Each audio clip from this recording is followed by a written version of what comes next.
This station is now the ultimate power in the universe. Sharing the love, spreading the light in real time.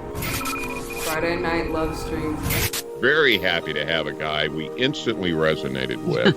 Unbiased and on the fence. I'm talking about Shane C. Robinson. And his purpose is to rise above the worldviews that are designed to separate us so we can unite as one. Sometimes you have to sort of take a step back, and I think Unbiased and On the Fence is a really, really good title for your show, because you are in the central point when you're unbiased and on the fence. That's what it means. It doesn't mean you're indecisive. It means you are taking the central point and you're seeing the multiple perspectives. Unbiased and On the Fence. If you haven't checked Unbiased on the Fence, go and check his channel out. You might like it. This is Dan Hofeld from Talk is Cheap, and you're listening to Unbiased and On the Fence with Shane Robinson. If this much sincerity enters your life, come to this much. What I know, I know. What I do not know, I do not know. I don't believe anything, I don't disbelieve anything. I'm willing to look at everything. You will become a sensible human being. Have you checked out our website? Visit us on the web at uotf.net. You're listening to The Love Stream. All around the world in real time. This is Shane with Unbiased and On the Fence. You're listening to the Friday Night Love Stream. Your calls, your stories, on air. You're listening to the Love Stream. Sharing the love and spreading the light all around the world. This is Unbiased and On the Fence. Unbiased and On the Fence. And it is indeed. Wow. What do you guys think of this Equinox? And I got out in nature, had some time out just to enjoy really just being away from all the electronics I spend so much time around. And it really did feel nice to enjoy the 333 portal as well. And so yeah, you guys, what has been your experience? Hey, Becky, I was looking at the chat there. Becky Lewis in Central Indiana. Becky, you should drop in your channel link. She just started up a new channel that deals with, there you go. Got you as a moderator. Now you can drop in your link that deals with health issues, which I think would apply to the people that listen to the channel here. So definitely want to share that. We're going to start out with some WingMakers while we wait for the first phone call. I would love to hear what you guys thought of the Equinox, if you felt anything. If not, if you felt any shifts or anything exciting like that, I would love to hear about it. The phone lines are open. 1-605-562-0444. That's 605-562-0444. You will want to enter show ID 1477973. That's 1477973.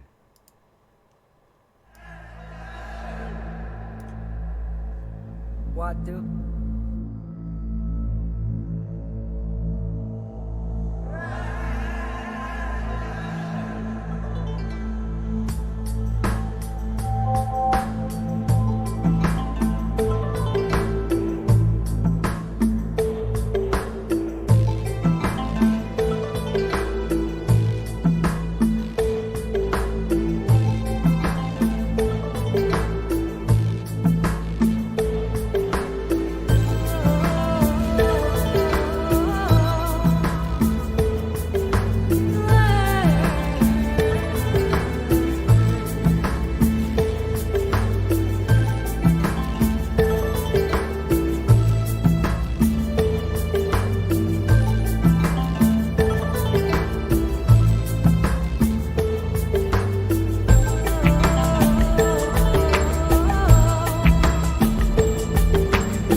You're listening to the sounds of the WingMakers.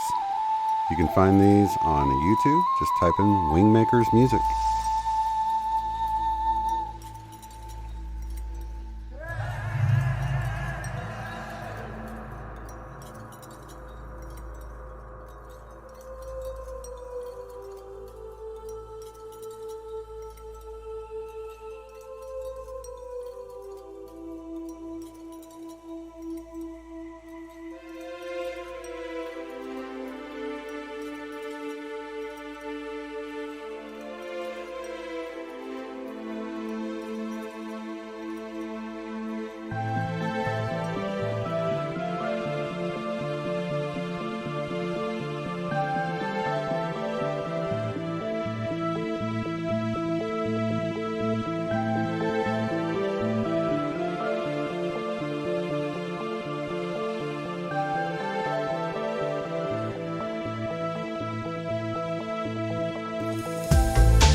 And once again, that's the sound of the WingMakers music. You can find it on YouTube for free. We want to bring our first caller in. Tanya, are you there? Yeah, hi Shane, how are you? Pretty good. Welcome to the program. How are you doing? I'm good. I've been listening for probably over 6 months, and I don't really type in the chat or anything. I'm a lurker, but there's a lot of us out there. Yeah. And I've been kind of thinking about calling for a little bit, and then this week I even kind of said out loud to kind of whoever, I was like, oh, I might call this week, so, you know, keep the lines open. And then I thought it was funny that nobody was calling in tonight. I was like, oh, well, I did say to keep the lines open, so I might call, and then it happened. So yeah, the universe was reserving a spot for you, so I'm glad you decided to pull the trigger. I was like, oh, darn it, now I have to, because I asked for it. But when you're saying about the solstice, I think maybe I didn't feel a change right away, but now I think maybe I'm noticing it, because I, like last month and this month, I kind of started doing like a little ritual at the full moon to just like let go of things, you know, and I'll write down things I want to let go of, and then I'll burn them like in a little fire. And I wanted to let go of like blocks like in my throat chakra and just different things holding me back, and then now I'm calling, so I'm like, I guess there was a change. Yeah. It's working. Like, yeah. But you know, I always hear everyone talk about the things they see, like how the sun will look different, and I see that too, and the pink mist, but I was seeing something last year, and I was just wondering if anyone else had seen anything like this. It was around the 11/11 portal. I think it was leading up to it, and I saw it about 5 times around that time, and around that time I also thought that I was maybe seeing UFOs as well. I've never seen anything before, but I went out early one morning to let my dog out, and the star Sirius was just like going absolute crazy. Like, stars blink, but it just wasn't like that. This was just like a police siren or something, and it was just like pulsing incredibly bright, and I was like, oh my god, I've never seen anything like that.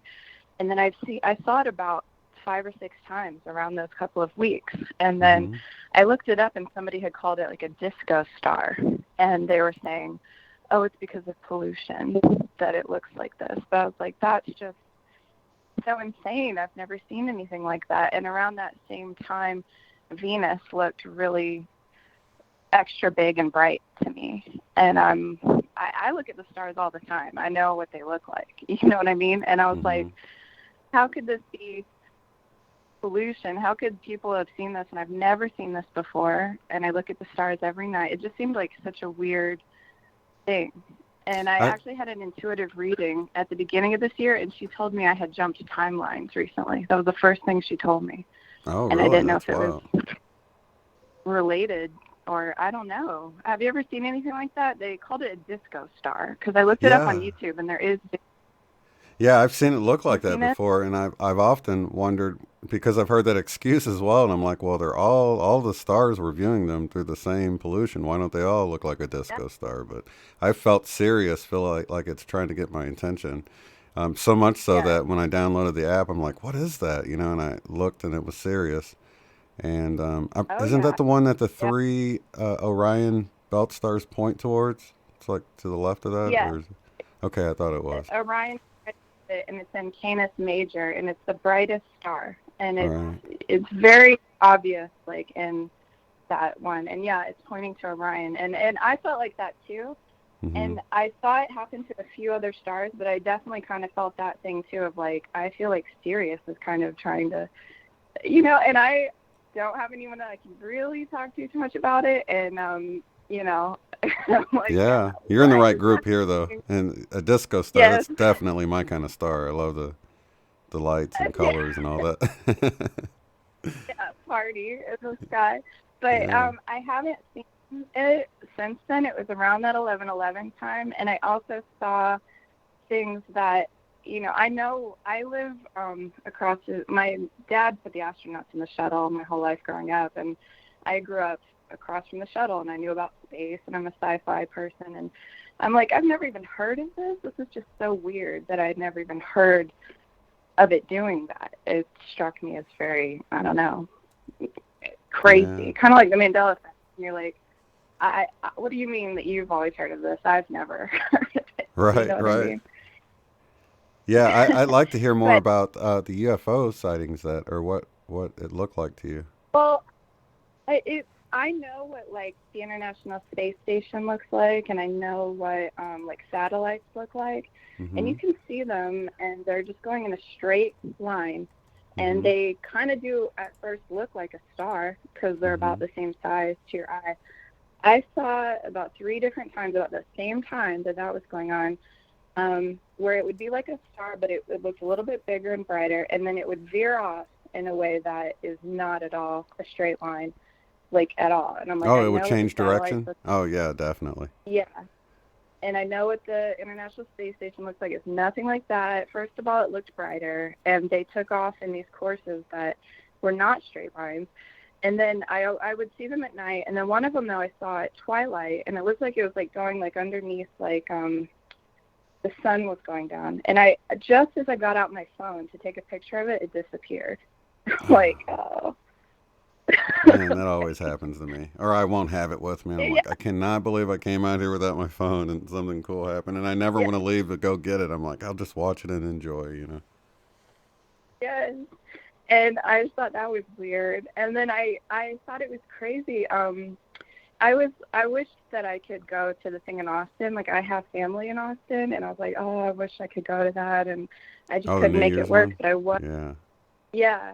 But I did go visit my sister in Texas, and I was in Corpus Christi, and there was like a really cool vibe there that I didn't know about. There was like a mystic fair and like crystal shops and stuff. But we went to a mystic fair, and she was kind of humoring me. She's not into it. I'm like, oh, you don't have to hang out. She's like, no, do it. And this girl just kind of caught my eye, and she called me over and did an intuitive reading. And that was the first thing she told me was that I had jumped timelines recently, and that just, I don't know, struck me as having to maybe do something with the stars blinking. I was just like, I've never seen that before, and now I'm in a timeline where that it has happened before. It's something, Well, have you noticed any Mandela effects as we've talked about them? Well, definitely. The first one that, like, when I first heard about it a few years back was the Bernstein Bears, and I was like, no, it was Bernstein, like the ones that other people talk about. And JFK, definitely, it was always 4 people, 2 rows and 4 people, like, definitely. And yeah, all of the main ones. I can't think of anything, I guess, other than that, like, specific that I would have noticed. Like, well, there was a good one that I've heard people talk. There was a good one that was brought up by SMQAI on Monday that he's got really great residue for, and is the Ed McMahon one with him being the representative for Publishers Clearinghouse. Yeah, and that was a great show, by the way. But yeah, that he did not work for Publishers Clearinghouse now, apparently. Yeah, he'd never worked there, and that's just mind-blowing because I remember so many times wishing he'd show up at my house with one of those big old checks. Of course. I remember those commercials for sure, and he definitely was. Like, that was insane, when they were saying that. But I have had a lot of synchronicities, though, like major ones. And around the winter solstice, I like Graham Hancock and like Terrence McKenna, and sometimes they'll talk about like psychedelics and the mushroom, the Amanita muscaria, the red and white mushroom, and how a lot of the Yuletide or Christmas sort of iconography came from shamans. The shamans would bring the mushrooms into the village. So that was like Santa bringing the presents, and then they would hang them up on the hearth. So that was like stockings and presents and things like that. And the day before, I had been thinking about it, and the day before the solstice in the backyard, like 15 Amanita muscarias popped up. and they're just like beautiful. Really? You mean like in your yard? I've never seen. Yes, and I've never seen them before. And like, I'm looking at the stars. I'm looking at that kind of stuff too. I love just like plants and mushrooms and things. And I was like, all right, what? Are you kidding me? Like, gorgeous, the most beautiful mushrooms I've ever seen. I just like got out my good camera, my DSLR, and I was taking pictures of them. I'm like, these are so gorgeous. And it felt like they showed up on the solstice, you know, and I had been reading about how it was to do with the solstice, those mushrooms, and it just was crazy to me. Wow, what a synchronicity. It was crazy, and it felt like personal and like important to me, but I couldn't explain it. Like, I'm like a hippie tripping out on these mushrooms just showed up, you know? It's like, I can't explain it to anyone, like, why this is so crazy that they showed up on this day. But I'm just like, look at these mushrooms, aren't they pretty? But, and then I see 1111 and like 333, like basically every single day. And ever since the new year, I've just been taking a screenshot on my phone just so that I am kind of remembering, like, oh yeah, pointing it out to myself, like, yeah, I saw that. So any numbers like that, I'll take a screenshot, and there's like, I'm seeing that every single day.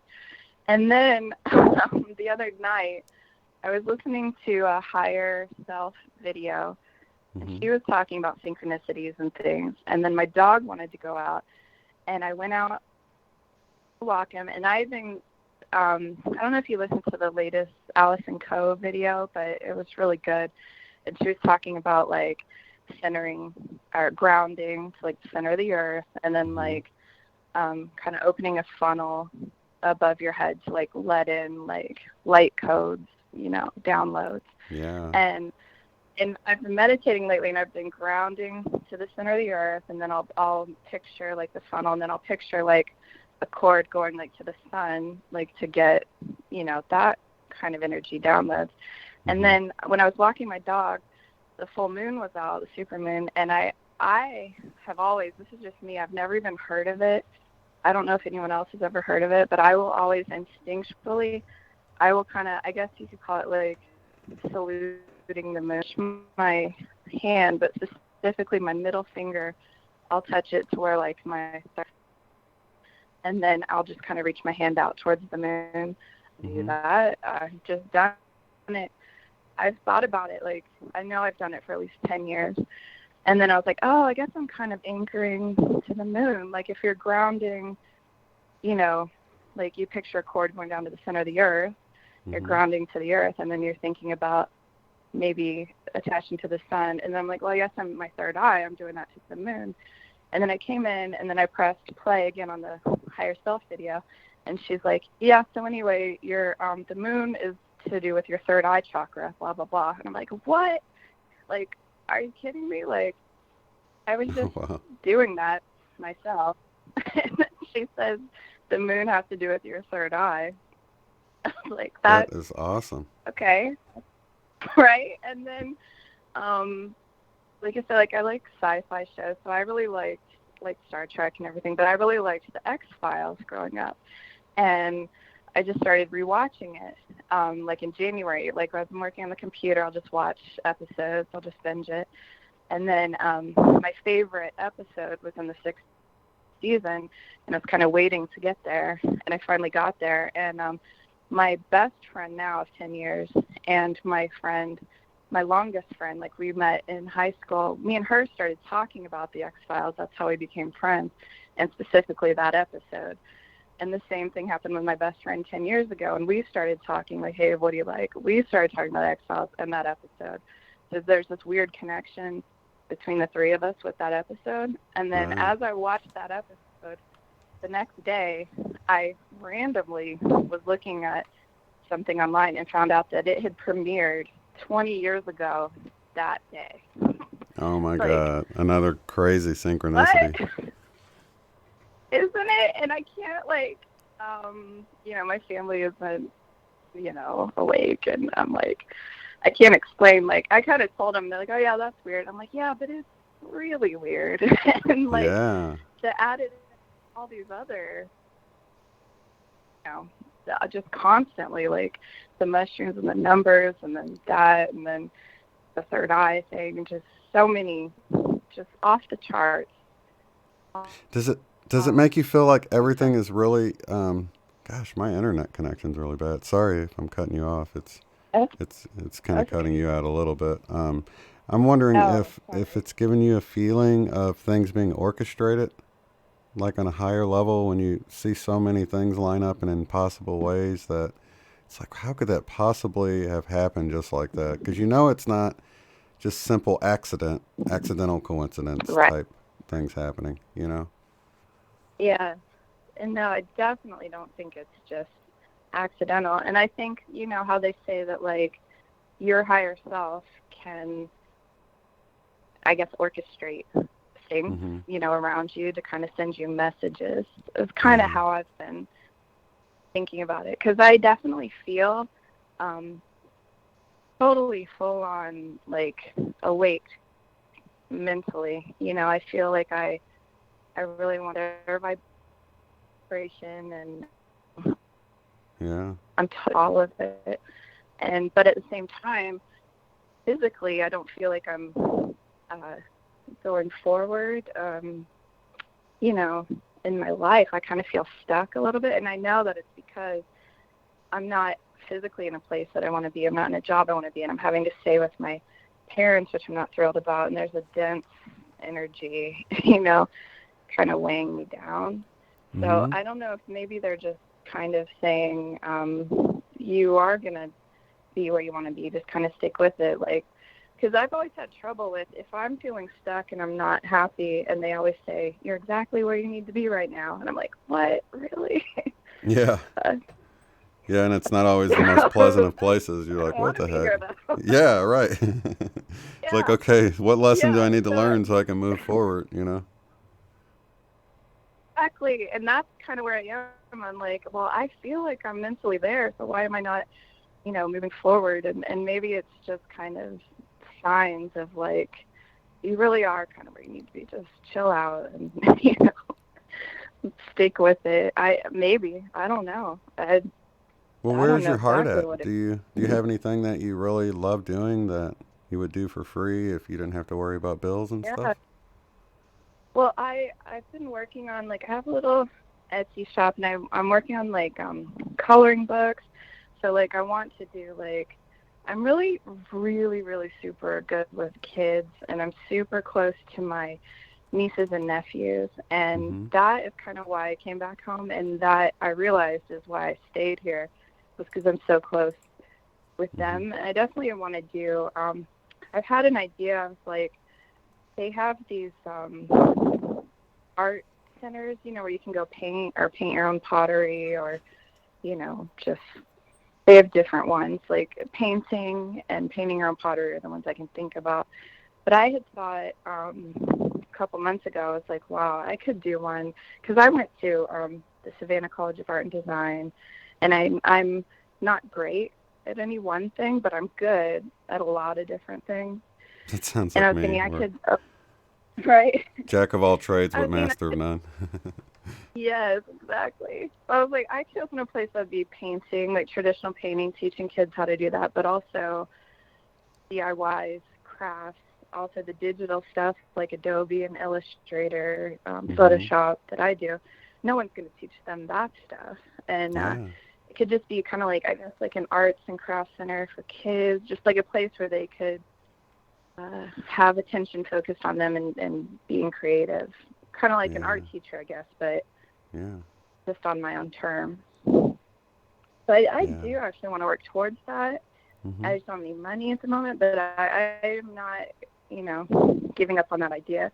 And then in the meantime, I want to, try to do coloring books and different things to just high vibe stuff, Well, what kind of Etsy maybe stuff like do you activated. do? Anything you want to share? Sure, I can put it in the thing. It's just right now, just coloring pages, like digital download that you could color them. Oh, and like then line I've art? been making some that, and then That's nice. I've started to make some with a transparent background, so you could color them on the iPad too, instead of just coloring them.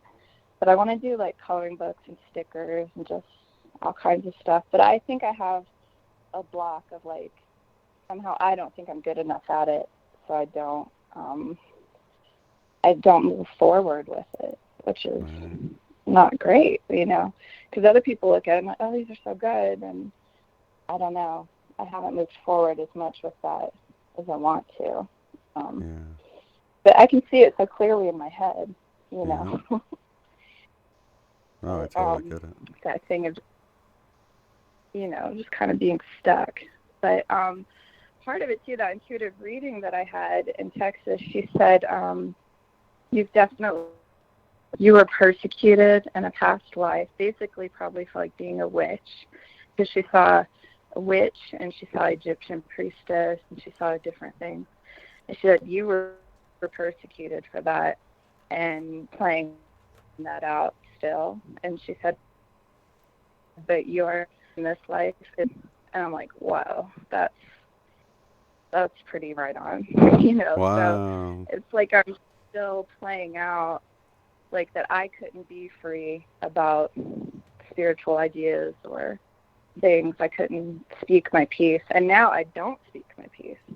But there's no reason. I'm not like oppressed, but I guess I sometimes feel like I am, but I'm making that up in my head because that's how it played out like in previous lifetimes, That's interesting you said that, because a number of us have had connections with Egypt in the past that we've... Oh, yeah. So you might be some more of our Egyptian... Yeah, I knew Megan would say something. Megan's in the chat freaking out because it's like we keep finding more and more people that we were connecting with back in the Egyptian days. Yes, and I loved Debbie Solaris when you had her on, and then I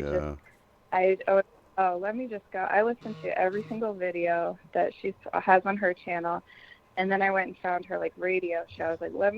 I was like, as soon as I get a little bit of money, I have to do a reading because that's fascinating. That's like so big picture to not just think about this life or just a few past lives, but like the entire. So your reading came from Debbie Solaris then?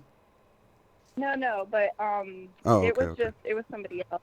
But I just loved her like on your show, so I went and I just listened to all the rest of it. Yeah. But I want to, as soon as I get some money, I definitely want to do that reading with her because that's just like, I think it would help me so much. And I have that, I definitely think like Egypt and, Avalon, Lemuria, like all those kind of things like resonate with me so much. So I'm like, well, why would they resonate that much if there wasn't something there, Yeah. Yeah, I've even had some... Go ahead. Oh, no, I was just saying how fascinating those are. I definitely want to do that. I was trying to find the channel she was on. It's not even coming up. She was on a channel... I know it's either Lyra or Lyrian, or let me type in Lyra and see if I can find this because... Oh, did you see that one? Where she explained how her gifts came online? Yes, I think so, yeah. Where she was interviewing, the girl was interviewing her? Yes, exactly. That was so cool to hear how her gifts began to work, and she didn't really understand them or know what to call anything, and I was like, I'd totally be like that, Yeah. It was fascinating. Yeah, that she went up on the ship and all of that. Yeah, I did a deep dive. I listened to all of it. It's like, this is fascinating. I love that. And I do love your show, and I resonate with so many of the people that you have on and the callers and everyone's stories. I'm like, yeah, that's exactly what I'm going through. And then my parents are, not like that, and my friends, my best friend listens to me, but he's still totally, so I'm like, I'm so glad that I found that show to listen to, even though I'm like shy, I'm not gonna like get in the chat all night. I appreciate it so much that it's there, and I definitely want to like come to like a meetup sometime. It'd be so cool. Do you think you can make it to ECETI? Wow, that's like from the bottom right corner to the top left corner of the United States. Well, are you gonna do the Miami one? Like, oh, in I think October? in I don't know October, if that's. maybe you said. I don't know if that's going to happen or not, but I would love to come down there. Yeah, in Because, like, October. yeah, East Coast stuff, I could. Right, Yeah. but the East City one sounds awesome, and just like the videos that I've seen from there, where like they see things like when they do the Skywatch and all that. And if I can get the money to go out, then yeah, definitely, I would love to do that. And I definitely I was really impressed with like Sedona when you're just talking about Sedona and all the energy that you guys felt there and everything. Like, I really want to visit there. And I've been listening lately, people say that Asheville and like the Pilot Mountain from last week, like the ley lines and all the energy. I'm like, I need to get up there. That's a much better chance of you getting there, right, than all the way over to East City. Excuse me. I think even if we don't do the Miami thing in October, I definitely would like to at least get out somewhere east this year. And I think that would be a great place to do it. Maybe like Asheville or somewhere that they have good energy. Yeah. Definitely. I would love that. But the City one sounds so cool. But in Austin, I was like, I have family in Austin. I was like, this seems so perfect. And I was like, I couldn't make it work money-wise, but I kind of got close because a friend asked me to shoot her wedding, and that was outside of Houston. I was like, this is crazy how close I'm getting, but I still can't quite make it work. Then when I went to Corpus Christi to visit my sister, and I just was kind of surprised by how many spiritual type stuff was there. I was like, wow, this is kind of like a mini version. Like, I couldn't go to that, but I got to do the intuitive reading and go to some crystal shops and meet some cool people. I was like, okay, this is like a mini version of the thing I wanted to do, you know.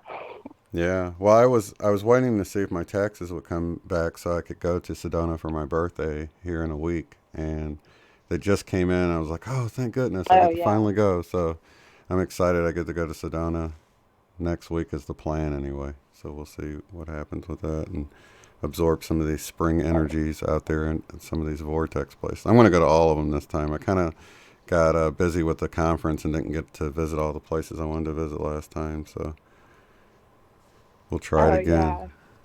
Yeah, I like Austin a lot. So you're cutting out a little bit. Am I cutting out for you?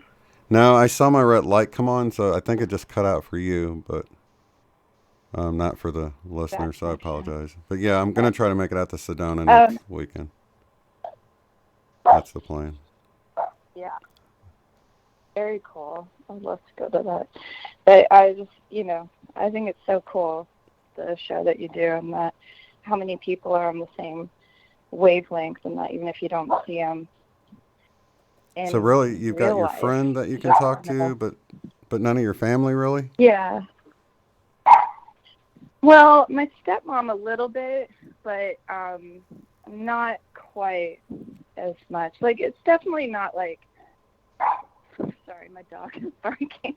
I guess it's not like total isolation, but like, I can talk about some things like with my friend, and he's open. He's very open, but he's still not on exactly the same wavelength. And so it's just, you can't get super in depth, so you can definitely talk. Like, I told him about the stars and the UFOs, and he's down, with a lot of stuff, but it's not as, in depth, I guess. But definitely I feel isolated. Like, I was born in Florida, and I never resonated with it. And I was in Savannah for 4 years when I was in school, and I came back, and I didn't really want to come back. And I was just like, oh, I'm not supposed to be here. Like, it's so politically one way down here that I don't resonate with, and it's just kind of closed-minded, and it's just not my scene. It's not my, energy at all. But then when my nieces and nephews were born, and my nephew, I have a connection with all of them, but my nephew, I feel like I know him. Like, we have somehow met before. I don't know if we were family before. It seems like it. And he is a lot like me, and he's very sensitive, and I'm empathic, and I'm like, I think he is too. And I'm like, oh, I guess, I think maybe I'm supposed to be here for him, at least right now. I don't want to always be living for others, but I'm like, at least for right now, I can be here for him, kind of to give him like a, I guess to be what I needed, I can do that for him, kind of a thing. Well, let me ask you this: when you were in Savannah, did you have a chance to go to Tybee Island? Yeah, not like a lot, but definitely, yeah, at least once. Yeah, I saw like the lighthouse. Oh, yep. It is very nice. Yeah, I loved it there, man. We went there we were living in Georgia in Atlanta at the time, and we got to go all the way out to Tybee Island, and we went through Savannah, but we didn't really stop there or anything. It just looked like an old town. I guess it could have been nice, but we didn't really stop there. We went all the way to Tybee Island, and it was so cool. It is cool there. I was never particularly obsessed with Savannah either. I was like, oh, okay, it's all right. But yeah, Tybee Island is cool, and there are islands around there. Excuse me, my dog is very. What kind of dog is it?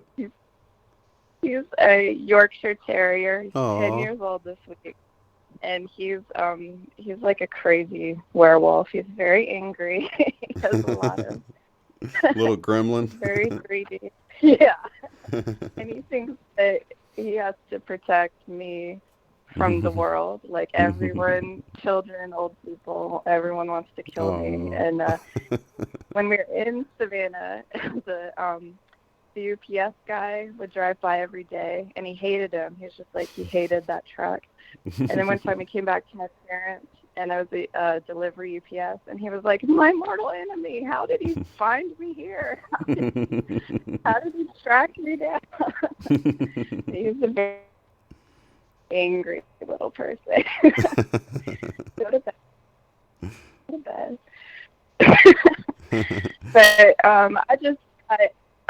I would call, like, the synchronicities have just been blowing my mind lately. Like, when I was watching that episode 20 years later, the same day it came out, and that both me and my friends had that connection to where we first talked about it. So it kind of brought us together. And then I'm watching that episode 20 years later, and then, like, the mushrooms, just, like, the third eye, like, all of it is just, like, more than just, like, seeing 11/11 every day. Like, it's, like, really a lot of, that. And then, I don't know, I just thought it was. That's awesome. Of anyone that I could tell about it, I could tell you about it. That's funny. I'm like racking my memory, trying to remember. I had a similar one to what you were saying. I was looking into something. Seems like it was with the Mandela effect or something. And whatever I was watching, I like watched it on the day it came out. Like, I don't know how many years later it was. It was like in the 80s, I think, at the time that it first came out. And I was like, what are the chances of me watching this on the very day it came out? I wish I could remember what it was. Crazy. And it wasn't just like a random episode. It was one that is specifically my favorite, specifically that I was kind of gearing up to it. Like I was looking forward to watching that one. It wasn't just like a random one. It was like, oh, I'm going to start at the beginning, but I can't wait to get to this one. And then when I get there, and then I just happened to, I wasn't looking like, when did this come out? Like, I was just Googling something else, and it said, oh yeah, March 7th, 1999. Like, what? Like, and this is like super hippie dude.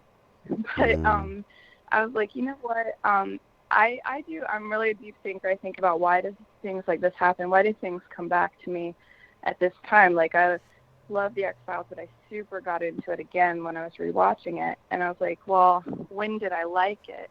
When I was a kid. I got into it when I was 13. And then when I was 18 was kind of when I liked it the most. And that's when me and my friends started talking about it. And I was like, okay, 13 and 18 both were like, you're on the precipice of something bigger. Like 13 was the year before I went into high school. And 18 was like, you're almost out of high school. the big world is coming up next. So I was like, okay, something, this is like another, something about this is that I have to think about who I was at those times and what I was going through, and is it similar to now? Because I had been staying with my parents and not wanting to, and I feel like definitely 2018 was like the year of like a lot of downloads, a lot of learning, a lot of stuff, and 2019 is supposed to be like action and moving out into the world and moving on and doing things. So I'm like, kind of, you know, like I can see the similarity between those times in my life and now. So like for some reason, that's the way that I'm really into pop culture things. That's the way my brain communicates to me, I guess. It's like, hey, think about what it was like then before you're moving out into the big world, and that's kind of where you're at now. It's like this incubation phase, you know. So I don't know. Yeah, speaking of synchronicities, I don't know if you were listening last week when Cheryl had called in and she was talking about never getting the number synchronicities. Oh, yeah. And she got one like right then. It was like, looked at her phone, it was 11:11. Oh, yeah, you said it was 11:11, right? Yeah. Yeah. Crazy. Yeah, I let her finish what she was saying, and then I'm like, oh, it's 10:10, but for her it switched to 11:11 because she was East Coast time where you're at. So I was like, no way, that's so weird, because just I think of the chances of that happening are so monumental, you know? Yes, and I do feel like that lately, that things have been, like when they say things are speeding up, and I'll think of something and then it's right there. I definitely, I can't think of other reasons other than those ones or examples, but I definitely feel that. And then I'll think to myself, like, my sister or my best friend, I'm like, oh, call me, give me a call, and then they do call, you know, and I'm things like that have been happening so much lately, like way more, like, so I do, you know, it seems like things are speeding up. But when you talk about like the event and like don't get so crazy about the event, I totally agree with that.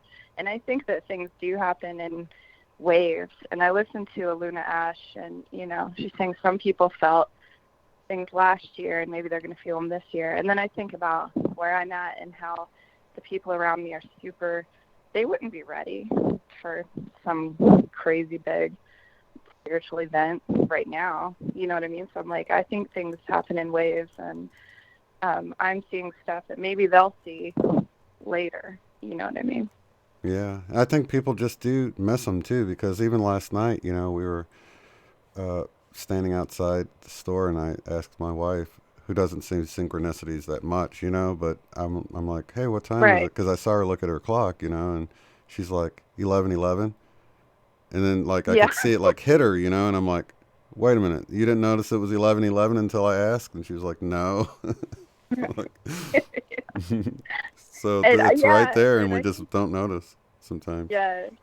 And I think that when you are tuned into it, you do see it more often. And then I've been turned into it, like especially ever since like those mushrooms turned out. I was like, whoa, okay, I'm listening, what's up, let's do this. And now I see it all the time. So I'm like, okay, yeah, I'm in that mindset, like when you hear a word that you've never heard before, and then you hear it all the time. It's like, yeah, I'm looking, so I definitely see it, you know. So I think, yeah, you're right, some people just aren't looking that hardcore, so they're not seeing it like other people would see it. I'm such an investigator and stuff that, gosh, it's like the more I look into it and the more I see, and I'm like, wait a minute, has this all been like this? And then you start noticing songs and words in it and signs and bumper stickers and all of this stuff. And I'm like, oh, man. Even like on this trip, I was looking at this billboard, and I could only read, it was so far away, I could only read the big text right in the middle. It turned out to be a casino one, like, but the text right in the middle, really big, said, there's no time like now, you know, and it caught my attention. And, you know, it was the Equinox, and I had just been looking up at the full moon, and it was just beautiful. So. That's very cool. And yeah, I love that. And I'm that way too. And then I'm kind of like, if you don't have that mentality, I'm like, I can't kind of relate. Like, aren't you interested? Aren't you curious? Like, don't you want to know the whole story? Don't you want to know, like, more about this. Like, some people are just like, oh yeah, that's nice, cool. Anyway, I'm like, what? Yeah, I've never understood No that. way. The way some people just are cool with not knowing anything or not at least looking into it. I've had such a drive to know the truth and what's this all about, and it's like other people are like, I don't know. Let's just go to work and shut up and do normal things. Exactly. Not ask any questions. That's why I want to do the Debbie Solaris thing. I'm like, well, I have all these affinities to things. I'm like, I want to know. Tell me what's up. Like, why do I like this? What's up with the Egypt thing? Because she said Egyptian priestess and, a couple other things. And I'm like, yeah. And she definitely, like, everything I was saying, she was like, you already know this. And she said, you could do this too. She said, you have, like, your energy is super high energy, but it's blocked. It's all blocked because you're letting people block it. Like, you're letting, like, and that's hard. Like, I did that. I let that happen. Like, she's like, you have been a people pleaser and you give your energy away. But, like, if you didn't do that, I would probably get so many more downloads, if everything was balanced like it should be. Yeah, I know what you mean. It is hard to have that balance because you're trying to be nice and sweet to people, but at the same time, people tend to try to take advantage of you when you're like that, and it's, it can be rough. And I think that's where I'm at now, is that all my energy is drained because I gave it all away, just trying to be the nice one, trying to be whatever, and I'm like, whoa, okay, enough of that. It's my life. Like, I live it. I can't do that anymore. Like, I literally don't have the energy I should, because that's it. I gave it away. I gave away, like, my power. I'm like, get that. No one else is doing that. They're around me. They're, like, taking. You know what I mean? I'm like, I don't want to be like that, but I can also just have the self-care, have the boundaries, and just get my energy back in order so that I'm not feeling stuck anymore, Yeah, the Celestine prophecies probably helped me out with that more than anything. Did you check it out? I haven't, but I have heard you mention it, and it's definitely like one of the things that I'm like, oh, I need to check that out. It sounds like I definitely need to. Let me say this about it too, because I remember when I heard the Celestine prophecies, I was expecting it to be like the Hopi prophecies or something, where it's like, I don't know, these kind of cryptic quatrains. It's actually a story. Like Nostradamus, yeah. Right. No, it's not like that at all. It's a story about someone who's living a life and noticing these synchronistic things and following them and discovering more synchronistic things. And it's just the story. It's a novel. So it's not actual quatrains or prophecies like you would think. So, because I didn't watch it for a long time because that's what I was expecting. I was like, I don't want a bunch of puzzles to unravel. But it reads like a novel. There's actually like a 9-hour audiobook on YouTube that you can listen to. And so it's not like that at all. So I want people to know that people that have been waiting, they're like, I don't really want to dig into a bunch of scripture type things. It's not like that at all. It's a novel of someone living a synchronistic life. So you don't have to wait any longer. Oh yeah, well I like to listen to, like, I watch YouTube and I'll just leave it going as I'm working on the computer, and I like to listen to podcasts a lot too. So I wouldn't mind. I'll just put it on and let it go. Probably do it in not all at one time maybe, but yeah, I'll definitely listen to it. I'll check it out, because I know that to hear you say it and to hear it, to have it kind of resonate with me, I'm like, there's a reason for that, so I have to check it out, and see what's going on there. But yeah, I do feel like this is the year where I'm going to be like, okay, y'all had your turn taking my energy.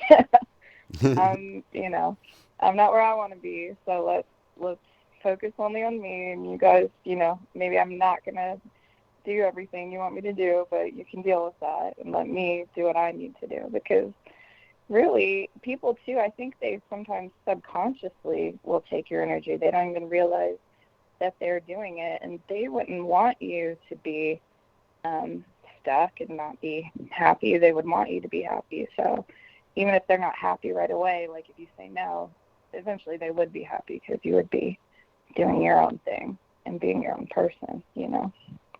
Totally. Yeah, and it has helped. Yeah, a lot of people are doing it subconsciously, and just like we let people take it subconsciously. We just think we're being nice, but then we wonder why we feel drained, and that's exactly the reason why. So just seeing it in action in a novel story-like form, and seeing it play out and them explain what's happening, really helps you actually visualize what's happening, and you're like, oh my gosh, that happens to me all the time, you know. Oh, cool. Yeah, that's very cool. Because, yeah, it's the subconsciously giving it away, but it's also, like, I know I'm empathic. I know I'm picking up on, like, the vibe of the room. And if it's stressful or dark or gross, like, I feel drained. And I don't even particularly like going to, like, the airport or, like, even the grocery store.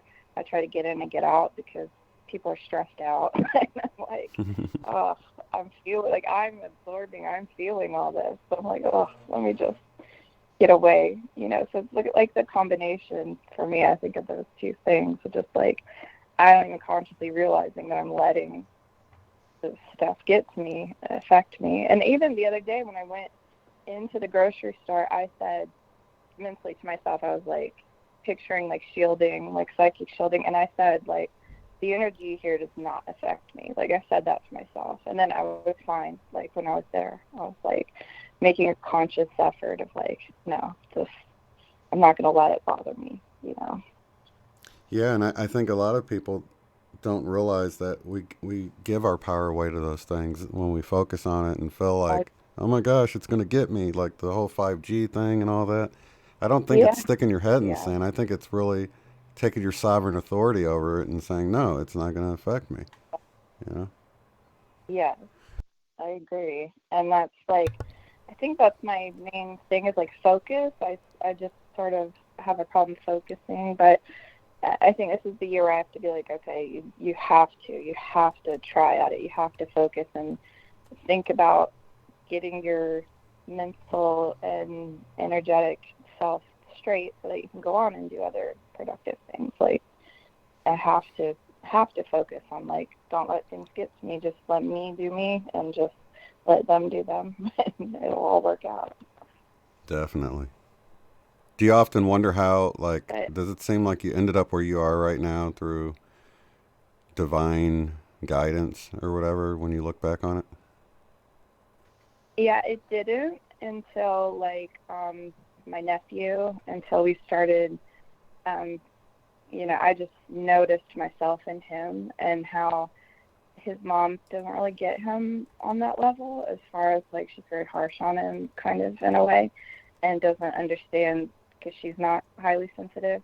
She doesn't understand a highly sensitive kid, and just that felt afterwards, like, after being here and just kind of being, I was, like, picturing myself as kind of like his Obi-Wan Kenobi. Like, he's Luke Skywalker and he's kind of in the desert with whatever. And I'm kind of like hanging in the background like, hey, it's cool. I get you. I get why you are the way you are. And we can hang out and, like, do art and do our stuff. And then, you know, I can just kind of be looking out for him. That kind of felt divine. But then at the same time, I was like, I don't want to live my life for other people forever. So, like, right now I'm here for them, for my nieces and nephews, but then I can go off, because I think, like, Asheville would be a cool place to live, like, not super far away, but having cool artistic energy and just good energy, because I want to definitely be somewhere that's not here.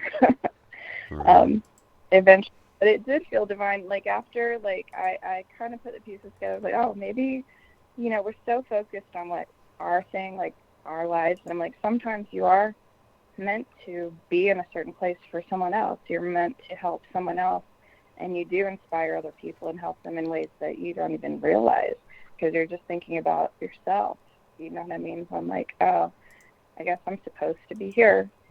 It just felt like I'm supposed to be here to have that relationship with them, because we're just super close. They call me Aunt Tanya, and we're just, like, you know, best friends. It's just crazy. And, like, I know that it won't always be that way. When they get older, they're not going to care about Aunt Tanya as much. They're going to go do their own thing. And I'm like, let me enjoy it right now. Yeah. You know, enjoy it, and then, maybe I can go off somewhere else but still be close and we can FaceTime and stuff. But yeah, it definitely felt like, oh, this kid needs me in his corner, because I understand the highly sensitive thing, and like, don't be so super harsh on him. Like, not his fault, Yeah.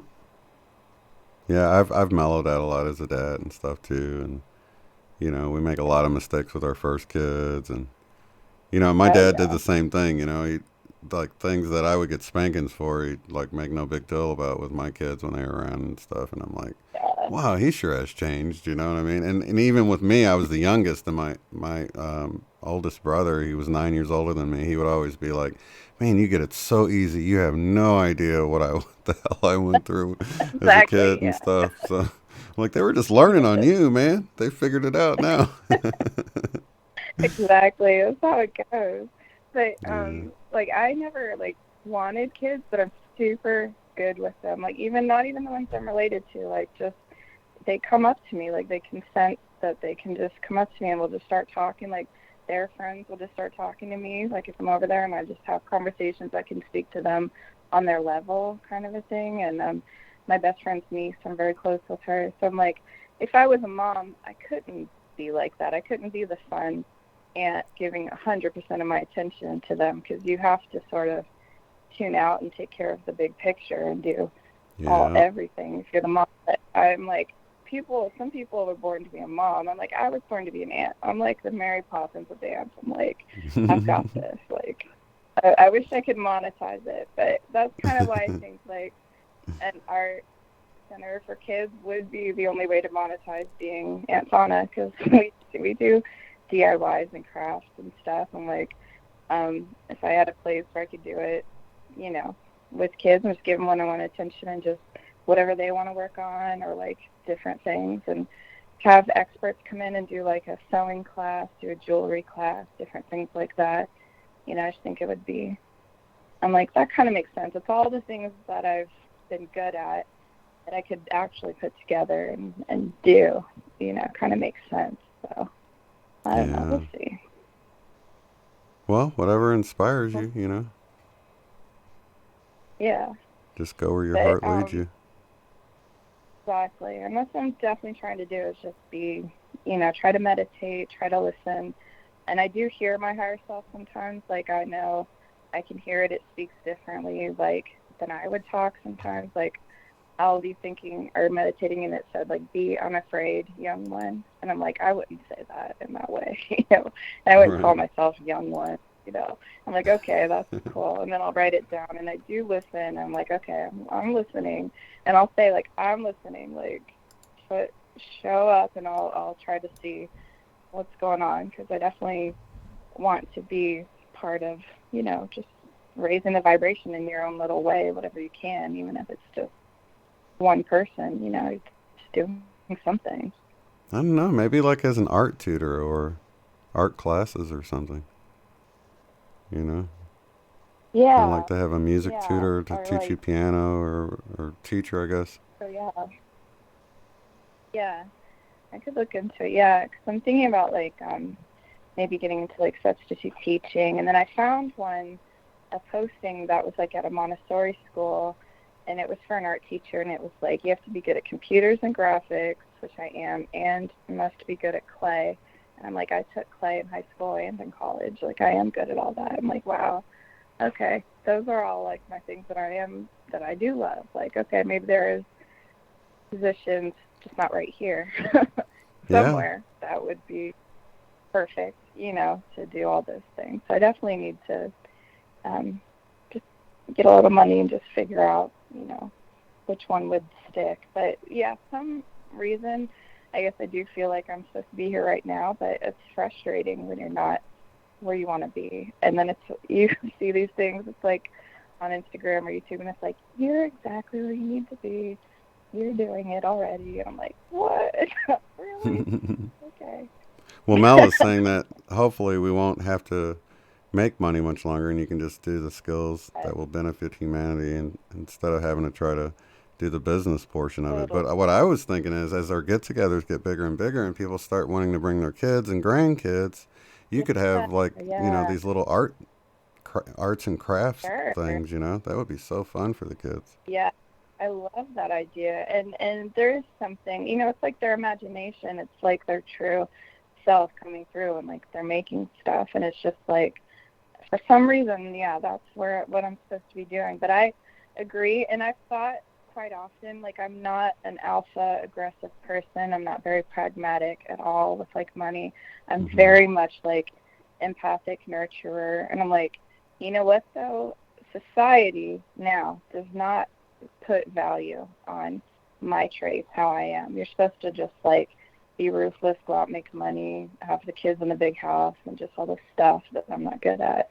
And like, but the way society should be, and the way hopefully it will be when we ascend, I do have all the things that will be helpful. You know what I mean? Like, you got, and I do think of it that way. And I'm like, I can nurture and help people to like figure out what's going on and just like get used to things and be a way shower kind of a thing. And I'm like, I think of that too. She's right. I think about that. Like, I shouldn't have to think about like, you know, such gross 3D things. Like, I'm just so then if we can get into 5D, I'll be set, you know? Yeah, totally. April's actually saying, what about your local library doing storytelling plus art? That might be a way to, sure, yeah. You know, do it on the weekends or something. Be cool. Yeah, definitely. And just kind of start to build up my repertoire, my resume sort of, you know. Yeah. Definitely, yeah. Yeah, and I do feel like I'm on the precipice of figuring it out, and I'm on the precipice of doing something towards it. You know, it's not going to happen overnight, but like working towards what I'm supposed to be doing. And that's kind of like that X-Files thing. I was like, well, when I was 13 and when I was 18, I was kind of on the precipice of like something bigger was coming, and now I'm watching it again. I'm like, yeah, I that kind of only reinforces it to me that I'm like, yeah, I'm almost there. It will all come together. And like with the coloring book stuff, I want to do like vibe coloring type stuff. Like, you know, what if you could put in like activated symbols or something that people, when they're doing it or coloring it, like it could, you know, activate something in them. You know what I mean? Like be activated in some way. So like 3D, like sacred geometry and things like that. That's kind of what I'm thinking too. Oh, I love that stuff. I don't know. You know, something like that. Like, even if they don't realize it on a conscious level, that it's, you know, it does mean something, you know, as they're coloring it. And I started making little coloring books. I'm like, I made them for kids. I was like, I want to make some that are just cool, spiritual type stuff that people could just sell, like in their shop, like a crystal shop or something, maybe on there, you know, on the counter, just for like a couple bucks, just like little mini ones that you could carry in your purse and just color like whenever, you know, that have kind of activated high vibe mentality to it. So that's kind of the next thing that I'm going to try to work on. But actually, Overprotected Cherry's saying that you are inspiring and encouraging her right now. So that's awesome. Yeah, she loves kids too. But I love listening to you guys, and her, like the other night when she was saying that she's like, I'm not very good at this. I'm like, no, like she is good at that. And I just love listening to her voice. So too. So soothing about it. I can't explain it. And I'm like, no, you guys are both good at it. And I love that. Like all of the shows. So thank you. Well, thank you for saying that, because she really needs to hear that. Oh. Yeah, she really needs to hear that. And I was thinking that as she said, I'm like, oh my gosh, like, you know, sometimes too, I'm like, I'm not going to jump in on a chat if like I haven't been on there before, and then it's like I'm coming out of nowhere and saying something. But I just felt at that moment like, oh no, like you are doing good at this, like little intros, you know, that she writes out, and then just like all of it, like you're both very good at it. I love like those shows, like the paranormal one a lot, like.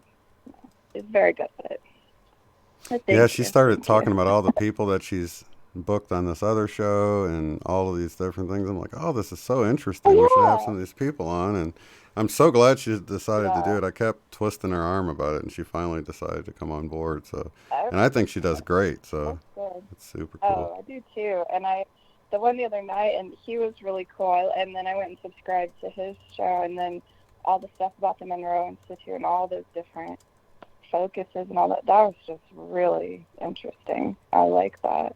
And I would also love, like, I can't think of it right now, but is it somebody in Australia maybe that calls you and you guys talk about crystals? Mm-hmm. Is that right? So I would love. Paulo, yeah. Yeah. From Australia. Like, maybe we can do a show talking about that. Like, I would be super. Oh no, you're talking about Nicola. Yeah, you're talking about Nicola Simpson. Yeah. Yeah, I can't wait to get her on. She's still wanting to get her stuff together, but yeah, we're gonna definitely do that when we can. I'm surprised she's not here now. She's probably what's it, middle of the day? She might be sleeping. Sometimes she's up all night. She's a night owl like I am.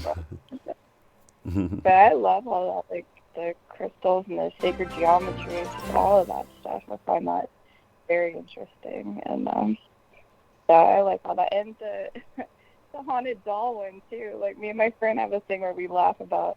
There's this one, Robert the doll, and we had seen it on something, and how creepy. There's something so funny about it. So I sent him that one. I was like, haunted dolls. Like, only me and you have this weird thing about haunted dolls. And well, you know, growing up, I had 4 girls and a boy, so there was so many times that, you know, one of my daughters would leave a doll somewhere, and like I get up in the middle of the night and it's sitting on the couch like a little person, and it's just creepy, you know? Yeah. They are creepy. And they are creepy, and there's something funny about it, because like that Twilight Zone episode where the one doll, she's like, I'm your friend, and then like when people would leave the room, and then she's like, I'm gonna kill you. It's so, I don't know why. It's so funny. But I love all of those shows, so I just, you know, I have been thinking about it for a while, and I just thought I'll call in. And then, like, when no one was calling in, I was like, oh, damn it, and I have to, because I said out loud, like, I think I'm going to call this week, like, let's leave it open so I can call. And I'm like, oh. I'm so glad you did. And Megan's saying that. She goes, you need to be in the chat with us, so that's funny. Oh. I will. And I'm like, I don't know. Just, I actually did one time. I said, because Ronnie from Virginia, when it still said Ronnie from Florida, and every time she would call and it'd say 321, and that's my area code. And I'm like, that was just crazy that there's somebody that close that was calling, and then I was listening to it. So I did one time say, oh, hi, you know, I live over here, you know. Oh, that's so cool. Yeah, she's the first person I thought of when I saw that number, 321. Yeah. It's freaky to me when I would hear it. Like, you'd say 321 area code. I'm like, what? It's so, like, I don't know. It's so crazy. But, you know, there's another synchronicity with Florida area codes. Last week, Eileen had called in because no one was calling in, and then somebody called in, so she hung up. And then someone else called from her area code, so I said her area code. It was like 72 something. I can't remember what it was, but I said it, and she goes, "Oh no, I hung up, and he thinks I'm still there, but it wasn't. It was Cheryl." And she goes, "Oh wow, somebody else called it with my area code." Oh, that's funny. Oh, I just looked at it. I live in the city across from where the Cape Canaveral. It's called Titusville. So I lived a little bit north of there in a littler town called Mims, but when I was a kid, my dad was actually in charge of the closeout crew of the astronauts. So if you would ever watch, like, the NASA channel, he would be, like, those guys in the white suits putting in the astronauts into the space shuttle. So cool. I grew up, like, knowledgeable of that. We're just going out, just watching the shuttle go up, just like it was just normal, everyday, totally normal to us. And to watch him on NASA TV when I was a kid, like and he put John Glenn in the shuttle when he went up, and it was just like, you know, we would meet astronauts and they would come to like his barbecues, and just like that's totally wild. normal. Yeah, and then you realize as you get older, like, that's not normal. Not everybody has that at all. Yeah. Like, and you know, to see the shuttle launch, like, it was just like, it was not as cool as like you hear about like back in the day, like the Apollo rockets, like they would take a really long time to get up and they were really big. But the shuttle was still really cool, and it would shake the windows, and you would hear like sonic booms when it would come in, and it was just like, I realized later, I was like, I was very into like space, quantum physics, like Star Trek sci-fi stuff. I'm like, maybe I would not have been as into that if I did grow up somewhere, even if it was high vibe that wasn't near the Space Center. You know what I mean? So I'm like, okay, I can kind of see that maybe I probably needed to live here and be exposed to certain things, because I early on was like tuned into a lot of stuff that like people are waking up into now, that I'm like, I kind of always noticed certain things, you know. So I'm like, okay, like when you say like divine, I'm like, yeah, I probably did need to live next to the shuttle to to have certain ideas, because like when I hear Debbie Solaris talking about like the Galactic Federation and all this, I'm like, yeah, totally cool with that, because I watched Star Trek since I was a kid. I'm like, I makes sense, like it totally makes sense, everything she says, whereas if I hadn't been exposed to stuff like that, maybe it would take me longer even to, you know, get on board. Yeah, Sherry's asking ask her if he knew a guy named Jim who went to the Monroe Institute. He dressed astronauts. I'll have to ask him. Probably, I don't know, Jim's a pretty common name though. Yeah. But yeah, if he dressed them, and then he probably would have been on the closeout crew. That's what they called it, like the guys in the white suits. And he was actually in charge of the astronaut safety before they got into the shuttle. Like, so like if anything happened, like an accident, like when they're in the white room, it would be his duty to like make sure that they're safe. So he would have like a zip line, and he would be in charge of all the training of like, you know, making sure that they're safe. So it was pretty big wig out there at that time. But now the space shuttle program isn't going on anymore. So a lot of those guys that were out there for many years are out of a job now. There's probably a lot of little groups too, isn't there? Like, probably really compartmentalized. Oh yeah, definitely. So I don't know, but that would be cool. He probably, you know, maybe he did know him and didn't know anything about, you know, that he had gone there or anything, but maybe he had met him before, because he was out there for like 33 years doing that, so it could be. Yeah, she met him at the Monroe Institute, and she said Mr. Jim went to get out of body to see his wife who had died. Wow. So, yeah, she had talked to him a lot while she was there. That's just, all that is just fascinating. I love all that. And I'm like, I think like if I could concentrate and get my focus together, get my energy together, maybe I could, you know, do the cool, like the astral project and just all the different cool things that I think anybody can do it. I'm trying to get her to get some more people on to talk about that, because I think anybody can do it, and I think some of us do it on accident sometimes. Maybe even think we're dreaming, like I did that one time, and there's little tips to help you to control it more and to make it happen more. So I've been looking into it more, but I want her to have some more guests on that get into that topic, because she loves that too. So I think a lot of people would love to learn more about it. And I think also for a long time I was kind of freaked out, I guess, like as a kid, of thinking about certain things like ghosts. Because like my grandmother, when she was alive, she said that her brother, the night he died, he came to her and he was sitting on her bed, and she could feel the weight of the bed and his hand on her leg and him talking to her. And I was always like, whoa, like, very cool, but also kind of scary. And then I was definitely kind of upset when she died. I kind of expected her to come to me, and she didn't at first. But then I did have a dream, which, you know, wasn't a dream, but I did have a dream where she did come to me, and she was sitting on my bed and talking to me. And I know that had to be real, but I blocked it out exactly. Like, all I remember is I was saying, I'm so happy, and she was saying, why? And I was like, because I'm talking to you. And that's all I remember was just that.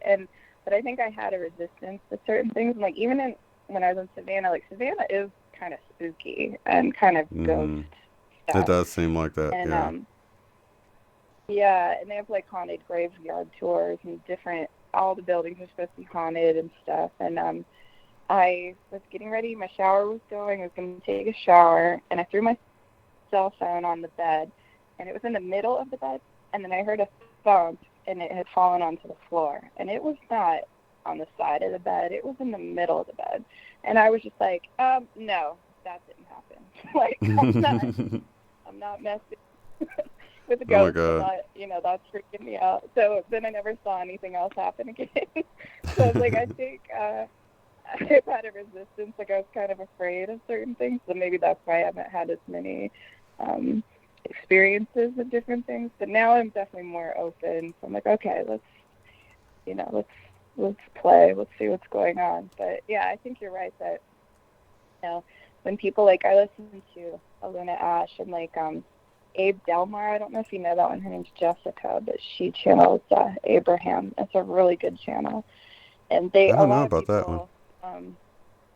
It's good. It's Abe Delmar, but her first name's Jessica. It's kind of like Abraham Hicks. Yeah. He calls him Abe, and it's Abe Delmar. But her and some others, like, different people will say, like, anyone could do this. Like, it's not like we're special that we're getting these messages. Like, if you were meant to get them, or if you're focused enough, like, you can get them. And I think that's true, because that's just how we are. So I think if I got clear enough. A lot of times we have fears that I think hold us back, Big time. And I think that I have had, just resistance and the fear. So I'm like, all right, let's let go of that. I've done that for long enough, and it didn't do anything for me. And, I'm like, let me go on without that and not have the fears. I think it would be fun to explore something like that. I know Eileen and Sherry and Megan, I think we're all talking, maybe even Atsuko, we're talking about visiting some haunted place in Louisiana or something. I was like, that sounds awesome. You guys can get the footage. We cover it on Monday's show. Yeah. It'd be awesome.